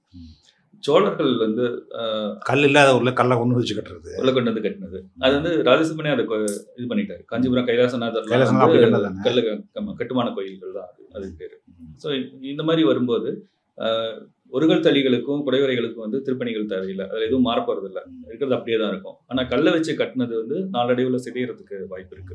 அதனால என்ன பண்ணாங்க, அந்த பல்லவர் காலத்தில் கட்டின கோயில்கள், அதுக்கப்புறம் சோழர்கள், முற்சோழர்கள், விஜயாலய சோழன் வந்து ஆதித்தன், பராந்தகன், இவங்கெல்லாம் சில கோயில்கள் கட்டியிருக்காங்க இல்லையா. அந்த கோயிலெலாம் வந்து காலப்போக்கில் ஆகும்போது செம்பியன் மாதேவி காலத்தில் நிறைய திருப்பணிகள் நடக்குது. வந்து செஞ்சு போன கோயில்கள் எல்லாம் புதுப்பிக்கிறது எல்லாத்தையும் பண்ணிட்டு இருந்தாங்க. ஸோ அதில் சில மாற்றங்கள். இப்போ ஒரு கட்டடக்கலையில் வந்து நிறைய உறுப்புகள் இருக்கும். தாங்குதளத்துலேருந்து ஆரம்பித்தோம் அப்படின்னா கீழே தாங்குதளத்திலேயே வந்து நிறைய பல வகைகள் இருக்கு. பாதபந்து தாங்குதளம், கபோத பந்து தாங்குதளம்னு சொல்லிட்டு ஒவ்வொன்றுக்கும் ஒரு பேர் இருக்கும். ஒவ்வொரு கோயில் இருக்கிறதும் அதில் இருக்கிற ஒவ்வொரு உறுப்புக்கும் ஒவ்வொரு பேர் இருக்கும். இப்போ அந்த உறுப்புகள்லாம் ஒவ்வொரு ராஜாவும் மாறிட்டே வரும். இப்போ உதாரணமாக ஒரு தூணில் வந்து பார்த்தீங்கன்னா ஒரு பூ மட்டும் மாதிரி தொங்கிட்டு இருக்கும். அது வந்து பார்த்தீங்கன்னா பல்லவர் காலத்தில் வந்து பூ மட்டும் இருக்காது, சும்மா ஒரு உத்தரத்தை தாங்கிறதுக்கு ஒரு தூண் இருக்கு, அது மேல சீலிங் வைக்கிறேன்னா இப்படி டீ மாதிரி வைக்காம கொஞ்சம் சப்போர்ட்டுக்காக கொடுப்போம் இல்லையா, மரத்துல அந்த மாதிரி பண்ணியிருப்போம் இல்லையா, அதே ஸ்ட்ரக்சர் கல்லுல கொண்டு வந்தாங்க. அது வந்து அப்படி இருந்தது. அதுல கொஞ்சம் வேலைப்பாடுகள் அப்படியே காலப்போக்கில் ஆட் ஆக ஆரம்பிச்சது. நரசிம்மர் காலத்துல பிளைனா இருந்தது. அந்த மாதிரி விஷயம் வச்சுதான் நான் உங்கள்கிட்ட சொன்னது. எப்படின்னு ஒரு கோயில் உள்ள போகும்போது மூலஸ்தானத்துக்கு போனீங்கன்னு வச்சுக்கோங்களேன், மூலஸ்தானத்தை ஒட்டி தானே நம்ம நிற்போம். ஆமா, அது நீங்க சொல்ற மாதிரி இருக்கும். அப்பனா நம்மளா ஒரு அனுமானம், எனக்கா ஒரு அனுமானம், என்ன 8-9 இருக்கும் போடுறாரு அப்படின்னு நினைச்சுக்குவேன். அப்புறம் கொஞ்சம் முன்னாடி வந்தீங்கன்னு வச்சுங்க, ஆமா, இன்னும் கொஞ்சம் நீட்டா, இன்னும் கொஞ்சம் எலாபரேட்டா இருக்கும் இல்லையா, ரிஃபைண்டா இருக்கும். அப்படின்னா ஒரு 10-11 வந்துட்டாங்க போட்டிருக்கு அப்படின்ட்டு. அதுக்கப்புறம் வெளியில வரும்போது சுதையோட சேர்ந்து இருக்குன்னு வச்சுங்க, சரி இவங்கெல்லாம் வந்து இவங்க வேலை தான் எல்லாம் கரெக்ட். ரெண்டாவது வந்து மேசிவா மண்டபங்கள் 100-1000 கால பாட்டு மண்டபம் கட்டுறது, அதெல்லாம் இவங்க பண்ணிட்டு அதெல்லாம் பிற்காலம் 15ஆம் நூற்றாண்டு காலத்துல வந்தது. ஸோ இதை வந்து நான் .comல இருந்து இதெல்லாம் வந்து நான் கலைக்கோன் சார்ட்ட தான் கற்றுக்கிட்டேன். ஸோ அதை வந்து ஒரு தொடரை எழுதியிருந்தேன், கட்டடக்கலை ஆய்வு அப்படிங்கிற தொடர். எப்படி வந்து ஆரம்பத்திலேருந்து இருந்தது, அது எப்படி ஒரு கோயிலை வச்சு புரிஞ்சுக்கிறது, எந்த உறுப்பு எந்த மாதிரி அமைப்பு இருக்குன்னா அது எந்த காலகட்டத்தை சேர்ந்ததாக இருக்கும் அப்படிங்கிறது வந்து ஒரு தொடராக எழுதியிருந்தேன் .comல. அதை படிச்சு நிறைய பேர். அப்புறம் டிஸ்டார்ஷன்ஸ்லாம் இருந்திருக்கும்ல கமலக்கண்ணன், எப்படின்னு கேட்டிங்கன்னா திரும்ப இப்போ வந்து இவன் வந்து இந்த இது பண்ணுவாங்கல்ல 12 வருஷத்துக்கு ஒரு கும்பாபிஷேகம் பண்ணுறேன்னு சொல்லிட்டு ரீவொர்க் பண்ணும்போது இவங்க எல்லாத்தையும் மாற்றுவாங்கல்ல. ஏன்னா அது அப்படியே, ஏன்னா அது டெக்னிக் தெரியலன்னு வச்சுக்கோங்களேன், இன்டாக்டாக அப்படியே வச்சிருக்கணும்னு அவசியம் இல்லை இல்லையா. நம்ம பார்த்துருக்கோம், பெயிண்டிங் மேலே வெள்ளை அடிப்பான் இல்லையா, கலராக பெயிண்ட் அடிச்சு விடுவாங்க. ஒரு தடவை மகாமகத்துக்கு அடிச்சு விட்டானே ஞாபகம் இருக்கு. நம்ம கும்பகோணத்தில் இருக்கக்கூடிய கோயிலில் இருக்கக்கூடிய சிதைகளுக்கெல்லாம் கலராக பெயிண்ட் அடிச்சு விட்டாங்க. ஆமாம். ஸோ அதில் வந்து என்ன பார்த்தீங்கன்னா, அந்த இன்னொன்று அந்த மண்டபத்தை பிரித்து கட்டும்போது கல்வெட்டுகள்லாம் இடம் மாறிடும். இப்போ நாங்கள் கோயில் திருவள்ளஞ்சொல்லின்னு ஒரு இடம் கோயில் இருக்கு, தஞ்சாவூர் அந்த பிள்ளையார் கோயில். ஆமாம், ஸ்வேத விநாயகர் கோயில் சொல்லுவோம். ஸ்வேத விநாயகர். ஸோ அங்கே வந்து நாங்கள் கலைக்கோன் சாரோட சேர்ந்து ஒரு இது பண்ணோம். அந்த கோயில் அதில் வந்து சேத்திரபாலர் அப்படின்னு ஒரு முன்னாடி ஒரு கோயில் இருக்கும். அது வந்து முற்சோழர் காலத்து, இதுக்கு முன்னாடி ராஜராஜன் முன்னாடியே காலத்தது. ஸோ அதை வந்து ரீபில்ட் பண்ணுறோம் அப்படின்னு சொல்லிட்டு HRNC அண்ட் ASI வந்து சொன்னாங்க. ஸோ அதை வந்து ரீபில்ட் பண்ணுறதுக்கு முன்னாடி எல்லாத்தையும் ஒரு ஆய்வு பண்ணி முடிச்சிருவோம் அப்படின்னு சொல்லிட்டு அங்கே இருக்கிற எல்லாத்தையும் ஆய்வு பண்ணி அதை புத்தகமாக எழுதினார். டாக்டர் வந்து வளஞ்சொலி வாணர் அப்படின்னு சொல்லி ஒரு புத்தகம் எழுதினார். ஸோ அதில் வந்து அதை பார்க்கும்போது கூட இருக்க அந்த பெரிய மெயின் கோயிலையும் ஆய்வு பண்ணலான்னு பார்த்தப்ப வந்து பார்த்தீங்கன்னா ஒரு சுவத்துல வந்து முன்மண்டலத்தில் ஒரு கல்வெட்டு வந்துட்டே இருக்கும். திடீர்னு முடிஞ்சு அது அடுத்த வரி தொடங்கும்போது சம்மந்தமே இல்லாமல் இருக்கும். கல்லை வச்சு அந்த கல் எடுத்து கொண்டு போய் வேற எங்கேயாவது வச்சிருப்பாங்க. ஸோ இந்த மாதிரி நடக்குது. உறுப்புகளும் சில சமயம் மாறிடும். சில கல் வந்து எடுக்கும்போது செஞ்சிருந்தது அப்படின்னா புதுசாக செஞ்சு வைப்பாங்க. ஸோ அப்போ நமக்கு குழப்பம் வரும். ஏன்னா மற்ற தூண்லாம் ஒரு மாதிரி இருக்குது, இது ஒரு மாதிரி இருக்குது அப்படின்ட்டு வரும். அந்த மாதிரி இதெல்லாம் இருக்குது. அது வந்து எப்படின்னா இப்போ வந்து ஆர்கியாலஜி டிபார்ட்மெண்ட்லேயே வந்து ட்ரைனிங் கொடுக்குறாங்க. இந்த மாதிரி எப்படி வந்து அதை பிரிக்கிறது, ஒரு ப்ராசஸ் டிஃபைன் பண்ணியிருக்காங்க. இப்படி தான் பிரிக்கணும், இதெல்லாம் நம்பர் பிரிக்கிறப்ப நம்பர் வச்சிடணும் கல்லுக்கெல்லாம், அது அப்படியே அதே மாதிரி வைக்கணும் அப்படிங்கிற மாதிரி. ஆமாம். ஸோ அந்த டெக்னிக்கை ஃபாலோ பண்ணாக்க இப்போ மாறாமல் வரும். இப்போ தஞ்சாவூர் பெரிய கோயில் இருக்குல்ல, அதில் கோபுரத்தில் ஒரு வெள்ளக்காரன் இது இருக்கு, அது என்ன கதை அது? அது வந்து 11ஆம் நூற்றாண்டுல வெள்ளக்காரங்க வந்துட்டானா? இல்லை அது வந்து பிற்காலத்தில் சேர்க்கப்பட்ட ஒரு அது எப்படி அது வந்து ஒரிஜினல் கிடையாது. அது யாரோ அதுக்கப்புறம் வந்து இது சொல்லியிருக்காங்க. அது சில பாதிரியார்கள் பேர்லாம் சொல்கிறாங்க, அந்த டச்சுக்காரர்களோட பேர் சொல்கிறாங்க. அதுவாக தான் இருக்கணும். நான் ஒரு புக்கில் படித்தேன். என்ன படித்தேன் கேட்டீங்கன்னா, கிரேட் டெக்னாமெட்ரிக் சர்வே பண்ணுறாங்கல்ல இந்தியாவை, பண்ணும்போது என்ன தஞ்சாவூர் ஃபுல்லாக பிளைன் தானே. ஆமாம். அந்த இன்ஸ்ட்ருமெண்ட் இருக்குல்ல ட்ரையாங்குலேஷனுக்கு, அது மேலே ஏற்றி தான் பண்ணுறாங்க. ஓகே. கிட்ட அப்போ என்ன ஆகிடுங்கன்னா கீழே விழுந்துருது. ஓகே. கீழே விழும்போது அந்த இடத்துல அந்த செல்லை உடஞ்சி போகுது. திரும்ப அதை செய்யும் போது என்ன பண்ணுறாங்கன்னா, அந்த ட்ரையாங்குலேஷன் சர்வே பண்ணாமல் இருக்காங்கல்ல, அவனோட சிலை வச்சுட்டாங்க. இன்னும் ஒரு புக்கில் படித்தேன் நான். இருக்கு, அதுக்கும் வாய்ப்பு இருக்கு. ஏன்னா அது எப்படி வந்து நமக்கு தெரியாது இல்லை, அதனால அனுமானங்கள் தான் எல்லாமே. ஸோ அது ஒன்று. அப்புறம் தஞ்சாவூர் கோயிலே வந்து நிறைய அந்த மாதிரி அந்த வெள்ளைக்காரன் சிலை, அப்புறம் இன்னும் பல மித்தெல்லாம் இருக்குது தஞ்சாவூர் கோயிலை பற்றி. மேலே இருக்கிற கிரீவத்தை சுற்றி நாங்கள் ஸ்கூலில் படிக்கிறப்ப எங்கள் வரலாற்று ஆசிரியர்கள்லாம் சொல்லியிருப்பாங்க, 2 லாரி சுற்றி வரலாம் அப்படின்ட்டு. நாங்கள் 2007 வந்து ஒரு இது பண்ணோம், கலாய்வு பண்ணோம். அப்போ வந்து இது பண்ணிட்டு இருந்தாங்க. 2006 கும்பாபிஷேகம் பண்ணுறதுக்காக சாரம் கட்டியிருந்தாங்க, கோயிலில் பெயிண்ட் அடிக்கிறதுக்காக சாரம் கட்டியிருந்தாங்க. அப்போ நாங்கள் அனுமதி வாங்கிட்டு, தொழில் துறையிட்ட அனுமதி வாங்கிட்டு நாங்கள் மேலே போய் பார்த்தோம். எங்களோட டீம் மேலே போய் பார்த்தப்ப தான் தெரிஞ்சு ஒரு ஆள் நிற்கிறதுக்கு கூட அங்கே இடம் இல்லை, ரொம்ப குறுகலான இடம். இன்னொன்று அப்போ தான் மேலேருந்து பார்க்குறப்ப தான் அந்த இதோட நிழல் விழுறத பார்த்தோம். நிழல் விழாத கோபுரம்னு சொல்லுவாங்கல்ல. அப்புறம் அந்த நிழலில் ஃபோட்டோ எடுத்து நாங்கள் வரலாறு.comல அதை பப்ளிஷ் பண்ணணும். ஸோ நீங்கள் சொன்னீங்கல்ல, கோபுரங்கள் வந்து நாயக்கர் பீரியடில் தான் கட்டுறாங்க அப்படின்ட்டு. 2 விதமான இது இருக்குது. கருவறைக்கு மேலே இருக்கிறது வந்து விமானம் அப்படின்னு சொல்லுவாங்க. வாயிலில் இருக்கிறது வந்து கோபுரம்னு சொல்லுவோம். சோழர் காலத்தில் வந்து 4 கோயில்கள் மட்டும்தான் வந்து கோபுரத்தை விட விமானம் உயரமா இருக்கிறது. தஞ்சாவூர் ஒன்று, கங்கைகொண்ட சோழபுரம். கங்கைகொண்ட சோழபுரம், கங்கைகொண்ட சோழபுரத்தில் என்ன இருக்குன்னு தெரியாது, ஏன்னா இடிஞ்சு போச்சு முன்னாடி இருந்தது இல்லையா, நமக்கு அது தெரியாது. நமக்கு இப்போ இருக்கிற வச்சு ஸ்ட்ரக்சர் வச்சு சொல்கிறோம்.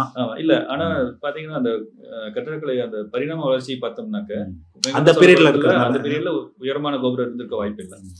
2வது கங்கைகொண்ட சோழபுரம், 3வது வந்து தாராசுரம், 4வது வந்து திருபுவனம். இந்த 4 கோயில்கள் தான் வந்து. ஆனால் 4மே ரொம்ப டிஸ்டிங்க்டாக இருக்கு. ஒன்று மாதிரி ஒன்று இருக்காது, ஒன்று மாதிரி இருக்காது இல்லையா.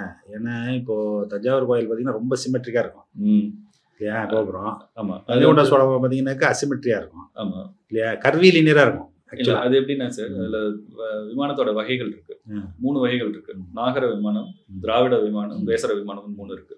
நாகரம் அப்படின்னா சதுரம், 4 பக்கம் இருக்கிறது. தஞ்சாவூர் கோயில் வந்து நாகர விமான டைப், 4 பக்கமும் அப்படியே ஒரு பிரமிட் மாதிரி போகும். மேலே இருக்கிற சிகரம் வேற, சிகரம் மட்டும் வேற மாதிரி இருக்கும், எண்பட்டையா இருக்கும். ஆமாம், அது நீங்கள் இந்த இப்பயே வந்து தஞ்சாவூர் பெரிய கோயிலையே அந்த ஃபஸ்ட்டு முதல் தளத்துக்கு போய் உள்ளே பார்க்குறோம்ல. ஆமாம், பார்க்கும்போது ஆரம்பிக்கும் போது சதுரமாக ஆரம்பிக்கும், அப்படியே கொஞ்சம் கொஞ்சமாக ப்ராக்ரஸ் ஆகி ரவுண்ட் ஆகிடுது, மேலே ரவுண்ட் ஆகிடும் இல்லையா. அப்படின்னா அந்த இது கல்ல கோத்துருக்காங்க, உள்ளுக்குள்ள அப்படி இருக்கும். வெளியில பார்த்தீங்கன்னா சிமெட்ரி இருக்கும். ஆமாம், சிமெட்ரி இருக்கும். கங்கைகொண்ட சோழபுரம் எப்படின்னா, இப்போ 4 சைடு இருக்கிறது நாகரம்னு சொன்னாங்க, 8 பக்கம் இருக்கிறது வந்து திராவிடம்னு சொல்லுவோம். ஓகே, 8 இது இருந்துன்னா திராவிடம்னு சொல்லுவோம். 8 முகம் இருக்கும், 8 முகம் இருக்கணும். வட்டமாக இருந்துன்னா வேசரம்னு சொல்லுவோம். ஸோ கங்கைகொண்ட சோழபுரம் எப்படின்னா 13 தலங்கள்ல முதல் 4 வந்து சதுரமாக இருக்கும். அப்புறம் எண்பட்டையாகும், பல பட்டைகள் 16 பட்டை 32 பட்டை அப்படின்ட்டு மாறிட்டு மேலே வந்து வேசரமாக முடிஞ்சிடும். இப்போ இதுவும் அப்படி தானே இருக்குது, தஞ்சாவூர் பெரிய கோயில் அப்படி தானே, உள்ளுக்குள்ள அப்படி இருக்கு, உள்ளுக்குள்ள அப்படி இருக்கு. ஓ, இது வெளியிலேயே கங்கைகொண்ட சோழபுரம் வெளியிலேயே அப்படி இருக்கும். ஓகே, ஸோ அது வந்து எப்படின்னா square to circle transformation. So square வந்து மல்டிபிள் ஆங்கிள்ஸாக ஸ்பில் பண்ணிட்டே போனால் ஃபைனலாக இன்ஃபினிட்டி வரும்போது சர்க்கிள் ஆகிடும் அப்படிங்கிற பிரின்சிபல் தான் அது. பிரின்சிபல் தான். ஓகே. ஸோ அது வந்து என்ன சொல்கிறாங்க அப்படின்னா என்ன காரணமாக இருக்கும், ஏன் ராஜேந்திர சோழன் வந்து அப்படி கட்டினா அப்படின்னா, இப்போ சிவலிங்கத்தில் வந்து பார்த்தீங்கன்னா 3 பாகம் இருக்கும். மேலே நமக்கு தெரியறது லிங்கம் வந்து உருளையாக இருக்கிறது வந்து மேலே வெளியே தெரியும். மீதி 2 பகுதி வந்து உள்ள, ஒரு பகுதி ஆவடியாருக்குள்ளே இருக்கும், இன்னொரு பகுதி நிலத்தில் இருக்கும். கீழே வந்து சதுரமாக இருக்கும், நடுவில் எண்பட்டையாக இருக்கும், மேலே வந்து உருளையாக இருக்கும். ஸோ ருத்ரபாகம், விஷ்ணு பாகம், பிரம்ம பாகம்னு இருக்கும். பிரம்ம 4 இது இருக்கும். ஸோ அந்த கான்செப்டில் தான் கங்கைகொண்ட சோழபுரம் கட்டியிருக்காங்க. இது அப்படியே டவரே அந்த மாதிரி கட்டிட்டாங்க. டவரே அந்த மாதிரி கட்டிட்டாங்க அப்படிம்பாங்க. இதே வந்து ஒரு மேக்னிஃபை பண்ண மாதிரி. ஆமாம், சிவலிங்கத்தை மேக்னிஃபை பண்ணால் எப்படி இருக்குமோ பண்ண மாதிரி அதே பிரின்சிபல். ஆமாம். ஆனால் அது தெரியாது, அது அப்படிதான், அதான் அப்படி நினச்சி தான் கட்டினாரா அப்படிங்கிறது தெரியாது, ஒரு அனுமானம் தான். அப்போது நம்ம இந்த மேலே வந்து தஞ்சாவூர் பெரிய கோயிலில் வந்து இந்த கர்ணங்கள்லாம் இது பண்ணியிருக்காங்க, ஸ்கல்ப் பண்ணியிருக்காங்கல்ல, அது ஏன் பாதி ஃபினிஷ் ஆகாமல் நிற்கிது இல்லை? ஆமாம், 81 தான். ஒரு 81 பையன் தானே அடுத்து சக்சீட் ஆகுறாரு இல்லையா? ஆமாம். ஒன்று அது முடியாமல் ஏன் கும்பாபிஷேகம் பண்ணாங்கிறது ஒன்று. ஆமாம் இல்லையா? அது வந்து ராஜேந்திர சோழன் வந்து சக்சீட் ஆகுறாரு, ஆனால் ஏதோ ஒரு அரசியல் காரணத்தினால தஞ்சாவூர் வேண்டாம் அப்படின்ட்டு அதை அப்படியே ஸ்டாப் பண்ணிட்டு கங்கைகொண்ட சோழன் புது தலைநகரத்தை நிர்மாணிச்சாரு. அது என்ன காரணம்னு தெரியல நமக்கு. ஸோ அதனால அது பாதியிலேயே நிற்குது. அந்த ஓவியங்கள் அதில் இருக்கக்கூடிய கல்வெட்டுகள் எதுவும் எழுதியிருக்காரா? எப்படின்னா ராஜராஜன் எழுதுறாருல, இதை நாங்கள் எடுப்பித்தோம் அப்படின்னு, அது மாதிரி அவர் எதாவது எழுதியிருக்காரா ராஜேந்திரன்? இது மாதிரி நாங்கள் இதையே அதை நிறுத்தி விட்டு இதை எடுப்பித்தோம் இல்லை, அந்த மாதிரி எதுவுமே இல்லை. கங்கைகொண்ட சோழபுரத்தில் ராஜேந்திர சோழன் கல்வெட்டே கிடையாது. அது கங்கைகொண்ட சோழபுரம் ராஜேந்திரனால கட்டப்பட்டதுன்னு எப்படி சொல்றோம் அப்படின்னா, கன்னியாகுமரியில இருக்கிற ஒரு கோயில்ல ராஜேந்திரனோட பையன் வீரராஜேந்திரனோட கல்வெட்டு ஒண்ணு இருக்கு. அந்த கல்வெட்டை வச்சுதான் கங்கைகொண்ட சோழபுரம் வந்து ராஜேந்திரனால கட்டப்பட்டது அப்படிங்கிறது முடிவு பெறணும். ஒருவேளை அந்த லோயர் அணைக்கட்டை கட்டும்போது கங்கைகொண்ட சோழபுரத்துல இருந்த எல்லாத்தையும் பேத்து கொண்டு சொல்றாங்கல்ல, அப்போ ஒருவேளை இந்த கல்வெட்டெல்லாம் பேத்துட்டு போயிட்டாங்களா? ஆனா அங்க கல்வெட்டு பேர்ந்த மாதிரியும் தடயம் இல்ல. ஓகே. வந்து தஞ்சாவூர் பெரிய கோயில் பார்த்தீங்கன்னாக்கா அந்த லோயர் இது ஃபுல்லாக வந்து இன்ஸ்கிரைப் தானே பண்ணியிருக்காங்க. ஆமாம் இல்லையா? லோயர் லெவலில் ஃபுல்லாக இன்ஸ்கிரைப் பண்ணியிருக்கோம் எல்லாமே கல்வெட்டு. ஆமாம். ஆனால் இதில் ஒன்று கூட இல்லை அது மாதிரி. இதில் இருக்கு, ஆனால் பிற்கால கல்வெட்டுகள் தான் நிறைய இருக்கு. டொனேஷன்ஸ் தான். ஓகே. கோயிலை பற்றி ஒன்றும் இல்லை, கோயிலை பற்றி எதுவும் இல்லை. ஓகே. சரி, அது எப்படி அப்புறம் உங்களுக்கு வந்து அவ்வளோ இந்த இதுக்கும் அடுத்தது ஒன்று இது சொல்கிறீங்கல்ல, தாராசுரம் வந்து கம்ப்ளீட்டாக வேறு மாதிரி இருக்காது. ஆமாம், தாராசுரம் வந்து 2ஆம் ராஜராஜன். அது எப்படி அந்த ஒரு 100 வருஷம் எவ்வளோ டைம் இருக்கும் உங்களுக்கு? இருக்கும் 100 வருஷம் இருக்கும். 100 வருஷத்தில் அவ்வளோ பெரிய டிரான்ஸ்ஃபர்மேஷன் ஆர்கிடெக்சரில்? ஆமாம், இல்லை டிரான்ஸ்ஃபர்மேஷன் தான் சார். நம்ம க்ளோஸாக கம்பேர் பண்ணி பார்த்தோம் அப்படின்னாக்க, இது வந்து தாராசுரம் வந்து பார்த்தீங்கன்னாக்க நிறைய கலை வேலைப்பாடுகள் ரொம்ப இன்ட்ரிகேட்டாக இருக்கு இல்லையா?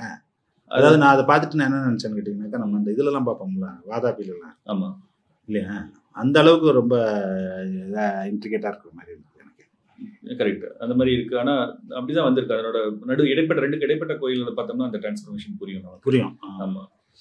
நம்ம இதுல வந்து இப்ப திருவையாறுல வந்து வட கைலாயம் தென் கைலாயம் இருக்கும். ஆமா, திருவையாறு நம்ம இது பஞ்சநீஸ்வரர் ஐயரப்பர் கோயில். ஆமா. ஸோ அதுல வந்து அதுலயே பலவித கட்டுமானங்கள் இருக்கும். கருவறை ஒரு மாதிரி இருக்கும், முகமண்டபம் ஒரு மாதிரி இருக்கும், பிரகாரம் ஒரு மாதிரி இருக்கும். அந்த மாதிரி நான் அதெல்லாம் வந்து மடத்து கோயில்னால இஷ்டம் போல கட்டி வச்சிருக்கான்னு நினைச்சேன். அப்படி இல்லையா? இல்ல அப்படி இல்லையா? அப்படி இல்லை. ஒவ்வொரு ராஜாவும் அவங்க காலகட்டத்துல எந்த கட்டுமான முறை இருந்ததோ அதுபடி தான் கட்டிட்டு. ஏன்னா இதெல்லாம் ஆதீனத்து கோயில்கள் இல்ல. ஆமா இல்லையா? அதனால ஆதீனம் என்ன நினைக்கிறாரோ அப்படிலாம் கட்டுவாங்க பொருட்கள். இல்ல ஆதீனங்கள்ல பின்னாடி வந்தவங்க தானே. மன்னர்கள் வந்து கோயில்களை கட்டி அதை வந்து நிர்வாகத்துக்காக வந்து பிரிச்சுக்கிட்ட இதுதான். கட்டுறதெல்லாம் மன்னர்கள் கட்டினதுதான். சரி. இப்போ அதில் பார்த்தோம்னா அந்த டிரான்ஸ்ஃபர்மேஷன் புரியும். எல்லாத்தையும் பார்த்தோம். நம்ம டைரெக்டாக கங்கைகொண்ட சோழபுரத்தையும் தாராசுரத்தையும் கம்பேர் பண்ணோம்னா ஒரு ஒண்ணுமே சம்மந்தம் இல்லாத மாதிரி இருக்கும். ஆனால் இடைப்பட்ட காலத்தில் கட்டப்பட்ட கோயில்களையும் நம்ம கவனிச்சோம் அப்படின்னா அந்த பரிணாமம் தெரியும். ஓகே. அதுலேருந்து அதோட இன்னும் இதாக இருக்கிறது தாராசுரம். அதுக்கப்புறம் திருபுவனம், முதல் குலோத்துங்க காலத்தில் திருபுவனம் வந்துருது. ஸோ இந்த நாளுமே வந்து இப்போ யுனெஸ்கோ மானுமெண்ட்டாக அறிவிச்சிருக்காங்க.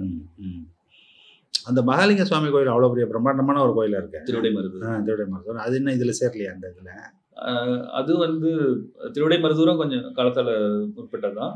ஆனால் இந்த 4 கோயில்களை ஏன் சொல்கிறோம் அப்படின்னா, கோபுரத்தோட விமானம் உயரமாக இருக்கு. அந்த சோழ ஆர்கிடெக்சர். ஆர்கிடெக்சர் அது டிராவிடியன் ஆர்கிடெக்சர். ஆமாம், சொல்லுங்க.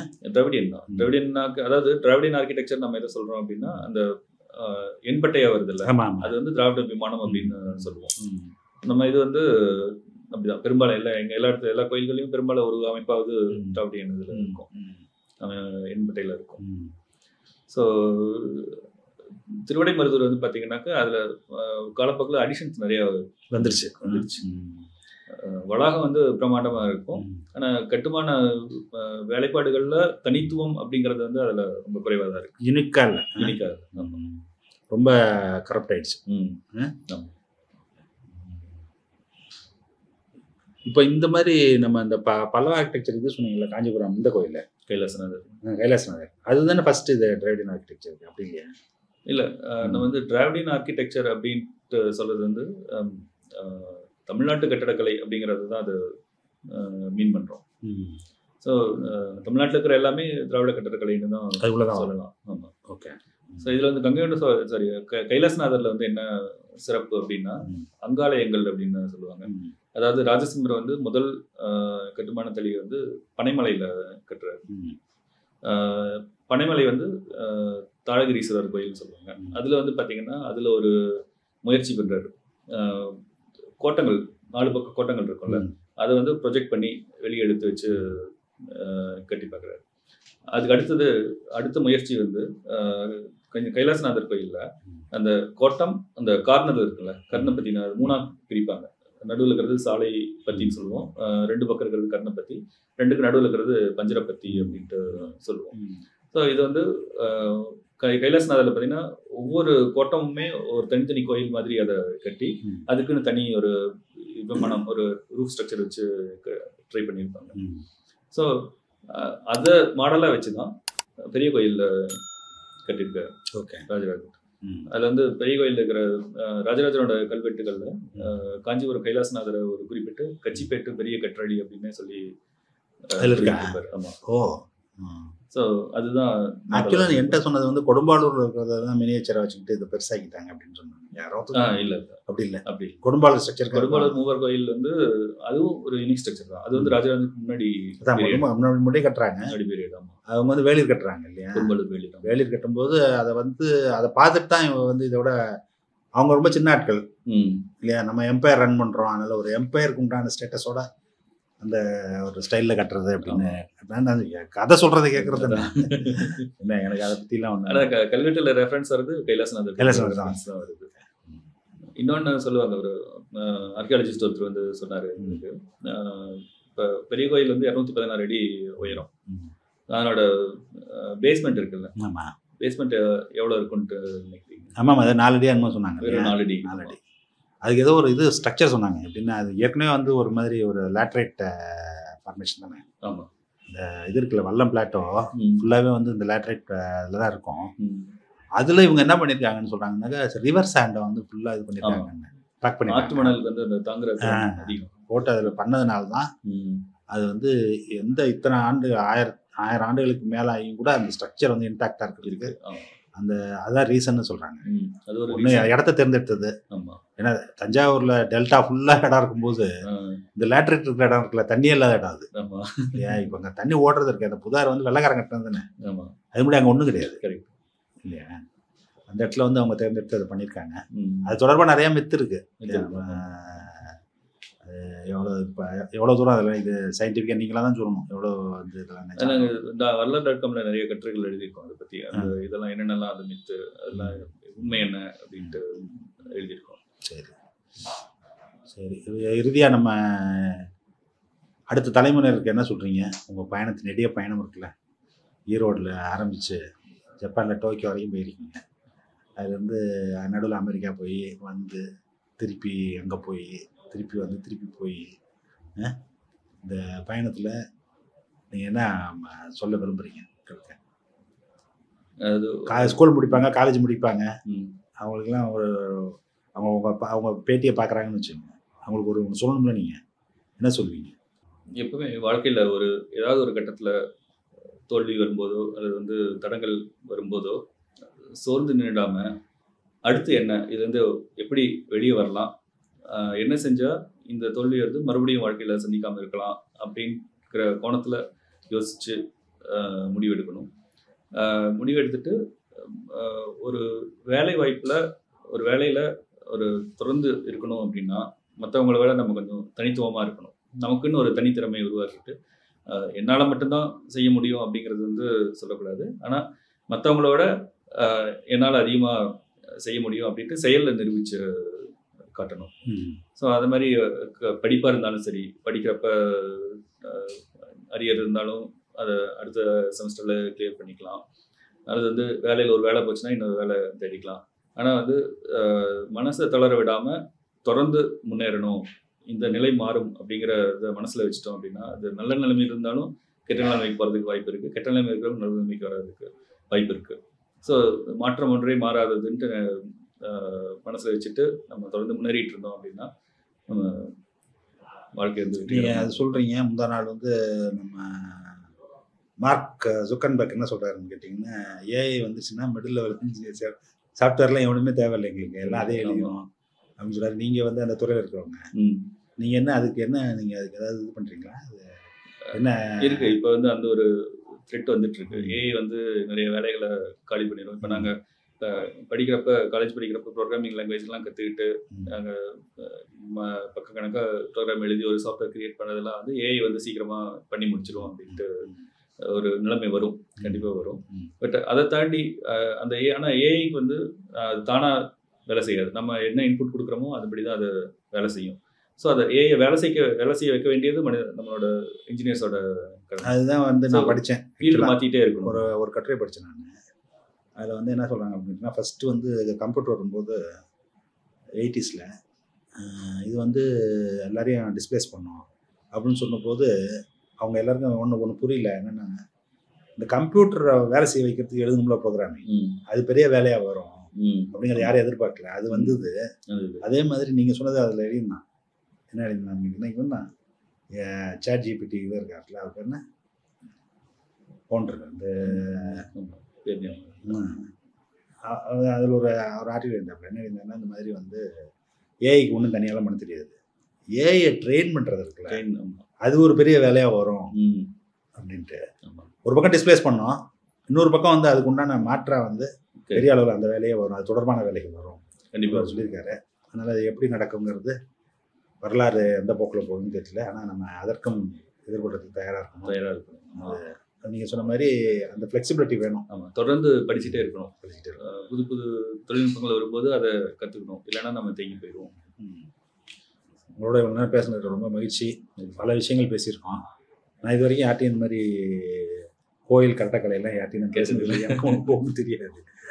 நீங்கள் வந்து இதை பற்றி உங்களுடைய இந்த மாதிரி பல ஆர்வங்கள் இருக்குது உங்களுக்கு இல்லையா? எனக்கு தமிழ் இலக்கியம்லாம் ரொம்ப படிக்காதனால நான் உங்கள்கிட்ட அதை பற்றி ஒன்றும் கேட்கல. என்ன மொழி ஆர்வம் இருக்குது, இலக்கிய ஆர்வம் இருக்குது, கட்டக்கலையில் ஆர்வம் இருக்குது, அரசியல் ஆர்வம் இருக்குது, தொழிலில் வந்து இந்த மாதிரி இது இருக்குது. இந்த மாதிரி பல பல முகங்கள் என்ன எல்லாத்துலேயும் எல்லாம் கொஞ்சம் கொஞ்சம் மக்களுக்கு தெரிகிற மாதிரி பேசியிருக்கோம்.